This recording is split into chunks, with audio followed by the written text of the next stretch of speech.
ਵਾਹਿਗੁਰੂ ਜੀ ਕਾ ਖਾਲਸਾ ਵਾਹਿਗੁਰੂ ਜੀ ਕੀ ਫਤਿਹ। ਮਹਾਰਾਜ ਸੱਚੇ ਪਾਤਸ਼ਾਹ ਆਪਾਂ ਨੂੰ ਗੁਰਬਾਣੀ ਦੇ ਰਾਹੀਂ ਫਰਮਾਨ ਕਰਦੇ ਨੇ ਕਿ ਇਸ ਸੰਸਾਰ ਦੇ ਵਿੱਚ ਬਹੁਤ ਸਾਰੇ ਜੀਵ ਨੇ ਜੋ ਅਕਾਲ ਪੁਰਖ ਦੀ ਉਸਤਤ ਕਰਦੇ ਆ, ਉਸ ਰਾਮ ਨਾਮ ਨੂੰ ਯਾਦ ਕਰਦੇ ਆ, ਭਗਵਾਨ ਦੀ ਭਗਤੀ ਕਰਦੇ ਆ, ਉਹ ਨਮਸਕਾਰ ਕਰਦੇ ਆ ਉਸ ਮਾਲਕ ਨੂੰ, ਉਸ ਮੂਰਤ ਨੂੰ। ਪਰ ਕਹਿੰਦੇ ਜੇ ਇਹ ਬਹੁਤਿਆਂ ਦੇ ਵਿੱਚੋਂ ਕਹਿੰਦੇ ਸੰਗਤ ਦੇ ਵਿੱਚ ਵੀ, ਜੋ ਸੱਚੀ ਸੰਗਤ ਦੇ ਵਿੱਚ ਵੀ ਬਹੁਤ ਜ਼ਿਆਦਾ ਜੀਵ ਆਉਂਦੇ ਆ ਜੋ ਬੈਠ ਕੇ ਉਸ ਹਰੀ ਦਾ ਜਸ ਕਰਦੇ ਆ, ਮਾਲਕ ਦਾ ਜਸ ਕਰਦੇ ਆ। ਪਰ ਕਹਿੰਦੇ ਬਹੁਤਿਆਂ ਦੇ ਵਿੱਚੋਂ, ਸੰਗਤ ਦੇ ਵਿੱਚੋਂ ਵੀ ਗਾਇਆ ਤੇ ਸੁਣਿਆ ਉਹਨਾਂ ਦਾ ਥਾਂ ਪੈਂਦਾ ਹੈ ਜੋ ਸਤਿਗੁਰ ਦੀ ਆਗਿਆ ਨੂੰ ਮੰਨਦੇ ਆ। ਮਹਾਰਾਜ ਚੌਥੇ ਪਾਤਸ਼ਾਹ ਨੇ ਇਹ ਗੱਲ ਆਪਾਂ ਨੂੰ ਸਮਝਾਈ ਹੈ। ਜਦੋਂ ਗੁਰਮੁਖਾਂ ਨੇ ਉਹਨਾਂ ਪਾਸੋਂ ਪ੍ਰਸ਼ਨ ਕੀਤਾ, ਗੁਰੂ ਰਾਮਦਾਸ ਜੀ ਮਹਾਰਾਜ ਪਾਸੋਂ, ਕਿ ਸੱਚੇ ਪਾਤਸ਼ਾਹ ਜੋ ਸੰਗਤ ਦੇ ਵਿੱਚ ਇਹ ਜੀਵ ਆਉਂਦੇ ਆ, ਕੀ ਇਹ ਸਾਰੇ ਹੀ ਗੁਰਮੁਖ ਹੁੰਦੇ ਆ? ਮਹਾਰਾਜ ਕਹਿੰਦੇ ਆ ਕਿ ਜਿਹਦੇ ਵੱਡੇ ਭਾਗ ਹੁੰਦੇ ਆ ਉਹਨੂੰ ਮਾਲਕ ਸੱਚੀ ਸੰਗਤ ਦੇ ਵਿੱਚ ਲੈ ਕੇ ਆਉਂਦਾ ਹੈ। ਮਾਲਕ ਤਾਂ ਕਿਰਪਾ ਕਰ ਦਿੰਦਾ ਹੈ, ਪਰ ਕਈ ਵਾਰੀ ਉਹ ਭਾਗਾਂ ਵਾਲੇ ਇਨਸਾਨ ਆਪਦੇ ਭਾਗਾਂ ਨੂੰ ਕਹਿੰਦੇ ਨਾ ਸਮਝ ਕੇ, ਆਪਦੀ ਖੋਟੀ ਮੱਤ ਨੂੰ, ਵਿਖਿਆ ਨੂੰ, ਤ੍ਰੈਗੁਣ ਨੂੰ ਨਹੀਂ ਛੱਡਦੇ, ਤੇ ਫਿਰ ਕਹਿੰਦੇ ਉਹ ਜੀਵ ਜਿਹੜੇ ਆ ਉਹ ਦਰਗਾਹ ਦੇ ਵਿੱਚ ਥਾਂ ਨਹੀਂ ਪਾ ਸਕਦੇ। ਮਹਾਰਾਜ ਨੇ, ਚੌਥੇ ਪਾਤਸ਼ਾਹ ਨੇ ਜੀਵਾਂ ਨੂੰ ਇਹ ਗੱਲ ਸਮਝਾਈ, ਕਹਿੰਦੇ ਸੇਵਕ ਸਿੱਖ ਸਭ ਪੂਜਣ ਆਵੈ, ਸਭ ਗਾਵੈ ਹਰ ਹਰ ਉੱਤਮ ਬਾਣੀ, ਗਾਵਿਆ ਸੁਣਿਆ ਤਿੰਨਾ ਕਾ ਹਰ ਥਾਏ ਪਾਵੈ, ਜਿਨ੍ਹਾਂ ਸਤਿਗੁਰ ਕੀ ਆਗਿਆ ਸਤ ਸਤ ਕਰਮਾਣੀ। ਕਹਿੰਦੇ ਸੇਵਕ ਸਿੱਖ ਤਾਂ ਪੂਜਣ ਤਾਂ ਆਉਂਦੇ ਆ, ਹਰ ਹਰ ਉੱਤਮ ਬਾਣੀ ਅਭਿਆਸ ਵੀ ਕਰਦੇ ਆ, ਪਰ ਗਾਵਿਆ ਤੇ ਸੁਣਿਆ, ਹੁਣ ਗਾਵੀਆ ਸੁਣੀਆ ਮਨ ਰੱਖੀਏ ਭਾਉ ਆਪਾਂ ਕੱਲ ਵਿਚਾਰ ਕੀਤੀ ਸੀ ਵੀ ਜਿਹੜਾ ਗਾ ਕੇ ਉਹ ਸੁਣਦੇ ਆ ਕੰਨਾਂ ਦੁਆਰਾ, ਉਹਨਾਂ ਦਾ ਥਾਂ ਪੈਂਦਾ ਜਿਹੜੇ ਸਤਿਗੁਰ ਦੀ ਆਗਿਆ ਦੇ ਵਿੱਚ, ਕਿ ਕੱਲਾ ਅਭਿਆਸ ਹੀ ਅਸੀਂ ਕਰ ਕਰਕੇ, ਤੇ ਜੇਕਰ ਸਤਿਗੁਰ ਜੋ ਸਾਨੂੰ ਗੁਰਮਤ ਦੱਸਦੇ ਆ ਗੁਰਬਾਣੀ ਦੇ ਵਿੱਚ, ਜੇ ਆਪਾਂ ਜਤ ਸਤ ਸੰਜਮ ਦੇ ਆਧਾਰ ਦੇ ਉੱਪਰ ਇਸ ਤ੍ਰੈਗੁਣਾਂ ਦੇ ਸੰਸਾਰ ਵਿੱਚ ਨਹੀਂ ਵਿਚਰਦੇ, ਜੇਕਰ ਆਪਾਂ ਸਤੋਗੁਣੀ ਸੁਭਾਵ ਦੇ ਨਾਲ ਅਭਿਆਸ ਕਰਦੇ ਹੋਏ ਸਤੋਗੁਣ ਦੇ ਤਰੀਕੇ ਨਾਲ ਨਹੀਂ ਵਿਚਰਦੇ, ਤੇ ਸਾਡੇ ਮਨ ਤੋਂ ਪੂਰਨ ਮੈਲ ਨਹੀਂ ਉਤਰਦੀ। ਸੋ ਸਤਿਗੁਰ ਦੀ ਆਗਿਆ ਫਿਰ ਕੀ ਹੁੰਦਾ ਆ? ਸਤਿਗੁਰ ਪ੍ਰਕਾਸ਼ ਨੂੰ ਕਹਿ ਦਿੱਤਾ ਹੈ, ਔਰ ਦ੍ਰਿਸ਼ਟਮਾਨ ਦੇ ਵਿੱਚ ਸਤਿਗੁਰ ਜਿਹੜੇ ਆਕਾਰ ਲੈ ਕੇ ਆਉਂਦੇ ਨੇ, ਜਿਵੇਂ ਕਿ ਗੁਰੂ ਨਾਨਕ ਸੱਚੇ ਪਾਤਸ਼ਾਹ ਆਏ, 9 ਪਾਤਸ਼ਾਹੀਆਂ ਉਹਨਾਂ ਤੋਂ ਬਾਅਦ ਹੋਈਆਂ, ਤੇ ਹੁਣ ਆਪਣੇ ਕੋਲ ਗੁਰੂ ਗ੍ਰੰਥ ਸਾਹਿਬ ਮਹਾਰਾਜ ਜੀ ਸਤਿਗੁਰ ਰੂਪ ਨੇ। ਹੁਣ ਆਪਾਂ ਇਹਨਾਂ ਦੀ ਆਗਿਆ ਮੰਨਣੀ ਹੈ। ਇਹ ਆਪਾਂ ਨੂੰ ਦ੍ਰਿਸ਼ਟਮਾਨ ਦੇ ਵਿੱਚੋਂ ਕੱਢ ਕੇ ਉਸ ਪ੍ਰਕਾਸ਼ ਸਤਿਗੁਰ ਦੇ ਨਾਲ ਜੋੜ ਰਹੇ ਆ। ਪ੍ਰਕਾਸ਼ ਸਤਿਗੁਰ ਦੀ ਕੀ ਆਗਿਆ ਹੈ ਕਿ ਉਹ ਸਤਿਗੁਰ ਦੇ ਮੁਖ ਦੇ ਵਿੱਚੋਂ ਜਿਹੜਾ ਸ਼ਬਦ ਚੱਲ ਰਿਹਾ ਹੈ, ਉਹ ਸ਼ਬਦ ਨੂੰ ਸੁਣਦੇ ਰਹਿਣਾ, ਜਤ ਸਤ ਸੰਜਮ ਧਰਮ ਸਹਿਨਸ਼ੀਲਤਾ ਦੇ ਆਧਾਰ ਤੇ ਇਸ ਸਮਾਜ ਦੇ ਵਿੱਚ ਵਿਚਰਨਾ, ਗੁਰਮੰਤਰ ਦਾ ਅਭਿਆਸ ਕਰਦੇ ਰਹਿਣਾ, ਔਰ ਨਿਮਰਤਾ ਹੀ ਸਹਿਨਸ਼ੀਲਤਾ ਦੇ ਵਿੱਚ ਰਹਿਣਾ। ਗੁਰਬਾਣੀ ਦੇ ਵਿੱਚ ਕੱਲਾ ਮਾਲਕ ਦਾ ਮਿਲਾਪ ਨਹੀਂ ਦੱਸਿਆ ਗਿਆ, ਸਾਨੂੰ ਜੀਵਨ ਜਾਂਚ ਵੀ ਸਿਖਾਈ ਜਾਂਦੀ ਹੈ। ਜੀਵਨ ਜਾਂਚ, ਮਾਲਕ ਦੇ ਮਿਲਾਪ ਦੇ ਲਈ ਜੀਵਨ ਜਾਂਚ ਹੋਣੀ ਬਹੁਤ ਜ਼ਰੂਰੀ ਹੈ। ਕਰਮ ਤੇ ਧਰਮ ਨੂੰ ਬਰਾਬਰ ਕਿਵੇਂ ਰੱਖੀਏ, ਇਹਨੂੰ ਜੀਵਨ ਜਾਂਚ ਕਹਿੰਦੇ ਆ। ਸੋ ਤਾਂ ਕਰਕੇ ਜਿਵੇਂ ਦਾ ਤੁਸੀਂ ਸਤਿਗੁਰ ਤੋਂ, ਗੁਰਮੁਖਾਂ ਪਾਸੋਂ ਮੰਗੋਗੇ, ਉਸੇ ਤਰੀਕੇ ਹੀ ਉਹ ਤੁਹਾਨੂੰ ਦੇਣਗੇ। ਗੁਰਮੁਖ ਜਿਹੜੇ ਹੁੰਦੇ ਆ, ਸੰਤ ਜਿਹੜੇ ਹੁੰਦੇ ਆ, ਸਾਧੂ ਜਿਵੇਂ ਹੁੰਦੇ ਆ, ਜੋ ਸਮੇਂ-ਸਮੇਂ ਤੇ ਰਹਿਬਰ ਆਉਂਦੇ ਆ, ਉਹ ਦੋਸਤਾਂ ਦੇ ਦੋਸਤ ਹੁੰਦੇ ਆ, ਰਿਸ਼ਤੇਦਾਰਾਂ ਦੇ ਰਿਸ਼ਤੇਦਾਰ ਹੁੰਦੇ ਆ। ਜੋ ਉਹਨਾਂ ਨੂੰ ਰੱਬ ਮੰਨਦਾ ਉਹ ਰੱਬ ਬਣ ਕੇ ਦਿੰਦੇ ਆ, ਜੋ ਉਹਨਾਂ ਨੂੰ ਭਾਈ ਮੰਨਦਾ ਉਹ ਭਾਈ ਬਣ ਕੇ ਦਿੰਦੇ ਆ, ਜੋ ਉਹਨਾਂ ਨੂੰ ਯਾਰ ਬੇਲੀ ਮੰਨਦਾ ਉਹ ਯਾਰ ਬੇਲੀ ਤਰ੍ਹਾਂ ਵਿਚਰਦੇ ਆ, ਤੇ ਜੋ ਉਹਨਾਂ ਨੂੰ ਸਮਝਦਾ ਕਿ ਇਹਨੂੰ ਤਾਂ ਕਿਸੇ ਪ੍ਰਕਾਰ ਦਾ ਕੁਝ ਵੀ ਨਹੀਂ ਪਤਾ, ਤੇ ਉਹ ਸਹਿਜ ਸੁਭਾਏ ਉਹਨਾਂ ਤੋਂ ਲਾਹਾ ਨਹੀਂ ਲੈ ਸਕਦਾ, ਤੇ ਜੋ ਉਹਨਾਂ ਨੂੰ ਰਿਸ਼ਤੇਦਾਰ ਮੰਨਦਾ ਉਹ ਰਿਸ਼ਤੇਦਾਰ ਤਰ੍ਹਾਂ ਵਿਚਰਦੇ ਆ। ਗੁਰਮੁਖ ਦੇ ਕੋਲ ਜਿਵੇਂ ਕਿ ਮਾਲਕ ਹੁੰਦਾ, ਜੋ ਮਾਲਕ ਨੂੰ ਜਿਸ ਤਰੀਕੇ ਸਮਝਦਾ ਹੈ ਉਸੇ ਤਰੀਕੇ ਦਾ ਹੀ ਉਹਨੂੰ ਮਾਲਕ ਸਮਝ ਆਉਂਦਾ ਹੈ। ਇਸੇ ਤਰੀਕੇ ਹੁਣ ਆਪਾਂ ਅੱਜ ਜਪਜੀ ਸਾਹਿਬ ਦੀ ਵਿਚਾਰ ਕਰਨੀ ਹੈ। ਮਹਾਰਾਜ ਨੇ ਆਪਾਂ ਨੂੰ 16ਵੀਂ ਪੌੜੀ ਦੇ ਵਿੱਚ ਸਮਝਾਇਆ ਹੈ, ਪੰਚ ਪ੍ਰਵਾਨ ਪੰਚ ਪ੍ਰਧਾਨ ਪੰਚੇ ਪਾਵਹਿ ਦਰਗਾ ਮਾਨ। ਹੁਣ ਇੱਥੇ ਪੰਜ ਜਿਨ੍ਹਾਂ ਦੀ ਗੱਲ ਕੀਤੀ ਹੈ, ਇਹ ਪੰਚ ਪ੍ਰਵਾਨ ਤੇ ਪੰਚ ਪ੍ਰਧਾਨ ਹੈਗੇ ਨੇ ਸਾਡੇ ਪੰਜ ਸ਼ਬਦ। ਇਹ ਪੰਜ ਸ਼ਬਦ ਜਿਹੜੇ ਆ, ਜਿਹੜਾ ਪੰਜਾਂ ਸ਼ਬਦਾਂ ਦੇ ਵਿੱਚ ਜੀਵ ਸਮਾ ਜਾਂਦਾ ਹੈ ਸੁਰਤੀ ਦੁਆਰਾ, ਉਹ ਪੰਚ ਪ੍ਰਵਾਨ ਹੋ ਜਾਂਦੇ ਨੇ। ਪੰਜ ਸ਼ਬਦ ਪ੍ਰਵਾਨ ਨੇ, ਕਿਉਂਕਿ ਕੱਲ ਵੀ ਗੁਰਮੁਖਾਂ ਨੇ ਸਵਾਲ ਪੁੱਛਿਆ ਸੀ ਕਿ ਪੰਜ ਸ਼ਬਦ ਤੇ ਸਹਿਜ ਧੁਨ 'ਚ ਕੀ ਅੰਤਰ ਹੈ। ਜਿੱਥੋਂ ਸਾਡਾ ਦਸਮ ਦੁਆਰ ਸ਼ੁਰੂ ਹੁੰਦਾ ਹੈ, ਉਹਦੀ ਹੱਦਬੰਦੀ ਦੇ ਉੱਤੇ ਪੰਜ ਸ਼ਬਦ ਚੱਲਦੇ ਪਏ ਆ, ਤੇ ਜਿਹੜਾ ਜੀਵ ਉਹਨਾਂ ਪੰਜਾਂ ਸ਼ਬਦਾਂ ਨੂੰ ਸੁਣਦਾ ਹੈ ਉਹ ਪੰਜ ਸ਼ਬਦ ਪ੍ਰਵਾਨ ਆ, ਕਿਉਂਕਿ ਜਿਹੜੀ ਚੀਜ਼ ਪ੍ਰਵਾਨ ਹੈ ਉਹੀ ਮਾਲਕ ਦੇ ਦਰ ਤੇ ਚੱਲਦੀ ਹੈ। ਉਹ ਜੀਵ ਵੀ ਇਹਨਾਂ ਪੰਜਾਂ ਸ਼ਬਦਾਂ ਨੂੰ ਸੁਣਨ ਤੇ ਪ੍ਰਵਾਨ ਹੋ ਜਾਂਦਾ ਹੈ। ਪੰਜ ਪ੍ਰਧਾਨ, ਇਹੀ ਪੰਜ ਸ਼ਬਦ ਫਿਰ ਜਿਵੇਂ ਜਿੱਥੇ ਤਾਂ ਤ੍ਰੈ ਗੁਣਾ ਦਾ ਤੇ ਸੁੰਨ ਦਾ ਜੋੜ ਹੈ, ਉੱਥੇ ਵੀ ਪੰਜ ਸ਼ਬਦ ਚੱਲਦੇ ਪਏ ਨੇ, ਪਰ ਜਿੱਥੇ ਦਸਵੇਂ ਘਰ ਦਾ ਤੇ ਮਹਿਲ ਦਾ, ਦਰਗਾਹ ਦਾ, ਸੱਚੇ ਤਖਤ ਦਾ ਜੋੜ ਹੈ, ਉੱਥੇ ਵੀ ਪੰਜ ਸ਼ਬਦ ਚੱਲਦੇ ਪਏ ਨੇ। ਨੀਚਲੇ ਦਰ ਤੇ ਵੀ ਪੰਜ ਸ਼ਬਦ ਚੱਲ ਰਹੇ ਨੇ, ਉੱਪਰ ਵਾਲੇ ਦਰ ਤੇ ਵੀ ਪੰਜ ਸ਼ਬਦ ਚੱਲ ਰਹੇ ਨੇ, ਔਰ ਦਸਵੇਂ ਘਰ ਦੇ ਵਿੱਚ ਅਨਹਦ ਬਾਣੀ ਦਾ ਖੇਲ ਚੱਲ ਰਿਹਾ, ਜਿਹੜੀ ਖੜ ਚੱਕਰਾਂ ਦੀ ਬਾਣੀ ਚੱਲ ਰਹੀ ਹੈ। ਔਰ ਇਹ ਸਾਰਿਆਂ ਦੇ ਵਿੱਚ ਇੱਕ ਸ਼ਬਦ ਚੱਲਦਾ ਹੈ ਜਿਹਦੇ ਵਿੱਚ ਇਹ ਸਾਰੀ ਬਾਣੀ ਸਮਾਉਂਦੀ ਹੈ। ਹੁਣ ਜਿਵੇਂ ਕਿਸੇ ਦਾ ਸੂਖਮ ਸਰੀਰ ਹੈ, ਉਹ ਦੇਹੀ ਛੱਡ ਗਿਆ ਜੀਵ। ਹੁਣ ਤੁਸੀਂ ਉਸ ਸੂਖਮ ਨੂੰ ਲੱਭਣਾ ਚਾਹੁੰਦੇ ਹੋ। ਜਿਵੇਂ ਤੁਹਾਡਾ ਕੋਈ ਸੰਗੀ ਸਾਥੀ ਸੀਗਾ, ਉਹ ਦੇਹੀ ਦੇ ਵਿੱਚ ਵੱਸਦਾ ਸੀ, ਹੁਣ ਉਹ ਸਰੀਰ ਜਦੋਂ ਛੱਡ ਗਿਆ ਤੇ ਤੁਸੀਂ ਉਹਦੇ ਨਾਲ ਮਿਲਾਪ ਕਰਨਾ ਚਾਹੁੰਦੇ ਹੋ, ਕਿਉਂਕਿ ਜਿਹੜਾ ਸੂਖਮ ਹੈ ਉਹ ਕਦੇ ਖਤਮ ਨਹੀਂ ਹੁੰਦਾ, ਉਹ ਅਮਰ ਹੁੰਦਾ ਹੈ, ਔਰ ਦੇਹੀ ਜਿਹੜੀ ਆ ਉਹ ਖਤਮ ਹੋ ਜਾਂਦੀ ਹੈ। ਹੁਣ ਜੇਕਰ ਤਾਂ ਉਹਨੂੰ ਸ਼ਬਦਾਂ ਦਾ, ਸੱਚ ਦਾ ਗਿਆਨ ਸੀ ਤਾਂ ਉਹ ਸੱਚਖੰਡ ਮਿਲੇਗਾ। ਜੇਕਰ ਉਹ ਜੂਨਾਂ ਵਿੱਚ ਗਿਆ ਤੇ ਤੁਹਾਨੂੰ ਆਕਾਸ਼ ਲੋਕ ਦੇ ਵਿੱਚ ਮਿਲੇਗਾ। ਤੁਸੀਂ ਉਹਦੇ ਸੂਖਮ ਨੂੰ ਦੇਖਣਾ ਚਾਹੁੰਦੇ ਹੋ ਤੇ ਗੁਰਮੁਖ ਫਿਰ ਜਿਹੜੇ ਨੇ ਉਹ ਆਪਦੇ ਘਰ ਵਿੱਚ ਸੱਚ ਵਿੱਚ ਧਿਆਨ ਲਾ ਕੇ ਤੇ ਆਕਾਸ਼ ਲੋਕ ਦੇ ਵਿੱਚ ਦੇਖਦੇ ਆ। ਆਕਾਸ਼ ਜਿਹੜਾ ਹੈ ਇਹ ਸੱਚ ਤੋਂ ਨੀਚੇ ਹੁੰਦਾ। ਸੱਚ ਦੇ ਵਿੱਚੋਂ ਦੀ ਜਦੋਂ ਆਕਾਸ਼ ਲੋਕ ਦੇ ਵਿੱਚ ਵਿਖਾਂਗੇ ਤਾਂ ਉਹ ਆਕਾਸ਼ 'ਚ ਵਿਖੇਗਾ। ਜੇਕਰ ਤੁਸੀਂ ਉਹ ਜੀਵ ਸੱਚ ਵਿੱਚ ਚਲਾ ਗਿਆ ਹੈ ਤਾਂ ਫਿਰ ਜਿਹੜੇ ਸੱਚ ਵਿੱਚ ਜੀਵ ਹੁੰਦੇ ਨੇ ਉਹ ਪੰਜਾਂ ਸ਼ਬਦਾਂ ਦੇ ਵਿੱਚ ਸਮਾਏ ਹੁੰਦੇ ਨੇ, ਨਾਦ ਵਿੱਚ ਸਮਾਏ ਹੁੰਦੇ ਨੇ। ਹੁਣ ਜੇ ਤੁਸੀਂ ਉਸ ਜੀਵ ਨੂੰ ਮਿਲਣਾ ਚਾਹੁੰਦੇ ਹੋ ਤੇ ਤੁਹਾਨੂੰ ਵੀ ਨਾਦ ਪ੍ਰਗਟ ਕਰਨਾ ਪਊਗਾ। ਪੰਜ ਸ਼ਬਦ ਜਿਹੜੇ ਦਰਗਾਹ ਦੇ ਉੱਤੇ, ਸੱਚੇ ਤਖਤ ਦੇ ਉੱਤੇ ਵੱਜ ਰਹੇ ਆ, ਉਹ ਪ੍ਰਗਟ ਕਰਨੇ ਪੈਣਗੇ। ਉਹ ਪੰਜਾਂ ਸ਼ਬਦਾਂ ਦੇ ਵਿੱਚ ਜਿਹੜੇ ਨੇ ਉਹ ਗੁਰਮੁਖ ਸਮਾਏ ਹੁੰਦੇ ਨੇ, ਨਾਦ ਦੇ ਵਿੱਚ ਸਮਾਏ ਹੁੰਦੇ ਨੇ। ਜਿਵੇਂ ਅਸੀਂ ਗੁਰੂ ਨਾਨਕ ਸੱਚੇ ਪਾਤਸ਼ਾਹ ਜੋ ਵੀ ਸਾਡੇ ਦਸੇ ਅਵਤਾਰ, ਸਾਡੇ ਪੀਰ ਪੈਗੰਬਰ ਸੱਚ ਦੇ ਵਿੱਚ ਸਮਾਏ ਹੋਏ ਨੇ, ਜੇ ਉਹਨਾਂ ਦੇ ਦਰਸ਼ਨ ਕਰਨੇ ਹੋਣ, ਜਿਵੇਂ ਅਸੀਂ ਸੱਚ ਨਾਲ ਮਿਲਾਪ ਕਰ ਸਕਦੇ ਹਾਂ, ਉਸੇ ਤਰੀਕੇ ਅਸੀਂ ਉਹਨਾਂ ਜੋਤ ਸਰੂਪੀ ਅਵਤਾਰਾਂ ਦੇ, ਗੁਰੂਆਂ ਸਾਹਿਬਾਨਾਂ ਦੇ ਵੀ ਦਰਸ਼ਨ ਕਰ ਸਕਦੇ ਹਾਂ, ਜੋ ਇੱਥੇ ਪ੍ਰਚਾਰ ਕਰਨ ਆਏ। ਦੇਹੀ ਦੇ ਵਿੱਚ ਜਿੰਨਾ ਕੁ ਉਹਨਾਂ ਨੂੰ ਸਮਾਂ ਦਿੱਤਾ ਗਿਆ ਪ੍ਰਚਾਰ ਕਰਕੇ, ਤੇ ਉਹ ਅਮਰ ਅਵਸਥਾ ਦੇ ਵਿੱਚ ਆਪਦੇ ਘਰ ਚਲੇ ਗਏ। ਜੇ ਉਹਨਾਂ ਨੂੰ ਮਿਲਣਾ ਚਾਹੁੰਦੇ ਆ ਤੇ ਇਹੀ ਪੰਜ ਪ੍ਰਵਾਨ, ਜਿੱਥੋਂ ਇਹ ਉਹ ਪ੍ਰਵਾਨ ਹੋ ਕੇ ਸ਼ਬਦਾਂ ਦੇ ਰਾਹੀਂ ਉਹ ਦਰਗਾਹ 'ਚ ਬੈਠੇ ਆ, ਪਹਿਲਾਂ ਇਹਨਾਂ ਸ਼ਬਦਾਂ ਨੂੰ ਪ੍ਰਗਟ ਕਰਕੇ। ਪੰਜ ਪ੍ਰਧਾਨ, ਫਿਰ ਤੁਹਾਡੇ ਮਨ ਦੀ ਅਵਸਥਾ ਵੀ ਇਹੀ ਪੰਜ ਪ੍ਰਧਾਨ ਨੇ, ਇਹਨਾਂ ਦੇ ਨਾਲ ਹੀ ਤੁਹਾਡੇ ਮਨ ਦੀ ਅਵਸਥਾ ਵੀ ਪ੍ਰਧਾਨਗੀ ਵਾਲੀ ਬਣੂਗੀ। ਪੰਚੇ ਪਾਵੇ ਦਰਗਾਹ ਮਾਨ, ਤੇ ਜਿਹੜਾ ਪੰਜਾਂ ਸ਼ਬਦਾਂ ਦੇ ਵਿੱਚ ਸਮਾ ਜਾਂਦਾ ਹੈ ਉਹਨੂੰ ਦਰਗਾਹ ਦੇ ਵਿੱਚ ਮਾਣ ਮਿਲਦਾ, ਤੇ ਇਹਨਾਂ ਸ਼ਬਦਾਂ ਦੇ ਵਿੱਚ ਸਮਾ ਕੇ ਤੁਸੀਂ ਉਸ ਜੀਵ ਦੇ ਨਾਲ ਸੰਪਰਕ ਕਰ ਸਕਦੇ ਹੋ। ਪਹਿਲੋਂ ਇਹ ਸ਼ਬਦ ਪ੍ਰਗਟ ਕਰਨੇ ਪੈਣਗੇ ਸਿੱਧਾ ਨੂੰ, ਕਿਉਂਕਿ ਉਹ ਜੀਵ ਇਹਨਾਂ ਸ਼ਬਦਾਂ ਦੇ ਵਿੱਚ ਸਮਾ ਕੇ ਦਰਗਾਹ ਦੇ ਵਿੱਚ ਆਸਣ ਲਾ ਕੇ ਬੈਠਾ। ਪੰਚੇ ਸੋਹੈ ਦਰ ਰਾਜਾਨ, ਜਿਹੜੇ ਪੰਜਾਂ ਸ਼ਬਦਾਂ ਦੇ ਵਿੱਚ ਸਮਾ ਗਿਆ ਜੀਵ, ਉਹ ਫਿਰ ਦਰ ਦੇ ਉੱਤੇ ਸੋਭਾ ਲੈਂਦਾ ਹੈ। ਉਹ ਰਾਜਾਨ, ਉਹ ਰਾਜੇ ਦੇ ਦਰ ਤੇ, ਉਹ ਮਾਲਕ ਦੇ ਦਰ ਤੇ ਸੋਭਾ ਲੈਂਦਾ ਹੈ। ਪੰਚਾਂ ਕਾ ਗੁਰ ਏਕ ਧਿਆਨ, ਪਰ ਕਹਿੰਦੇ ਇਹ ਜਿਹੜੇ ਪੰਜ ਸ਼ਬਦ ਆ, ਇਹਨਾਂ ਦੇ ਵਿੱਚ ਸਮਾਉਣ ਤੇ ਤੁਹਾਨੂੰ ਦਰਗਾਹ 'ਚ ਬਾਦਸ਼ਾਹੀ ਤਾਂ ਮਿਲ ਜਾਂਦੀ ਹੈ, ਸੋਭਾ ਵੀ ਮਿਲ ਜਾਂਦੀ ਹੈ।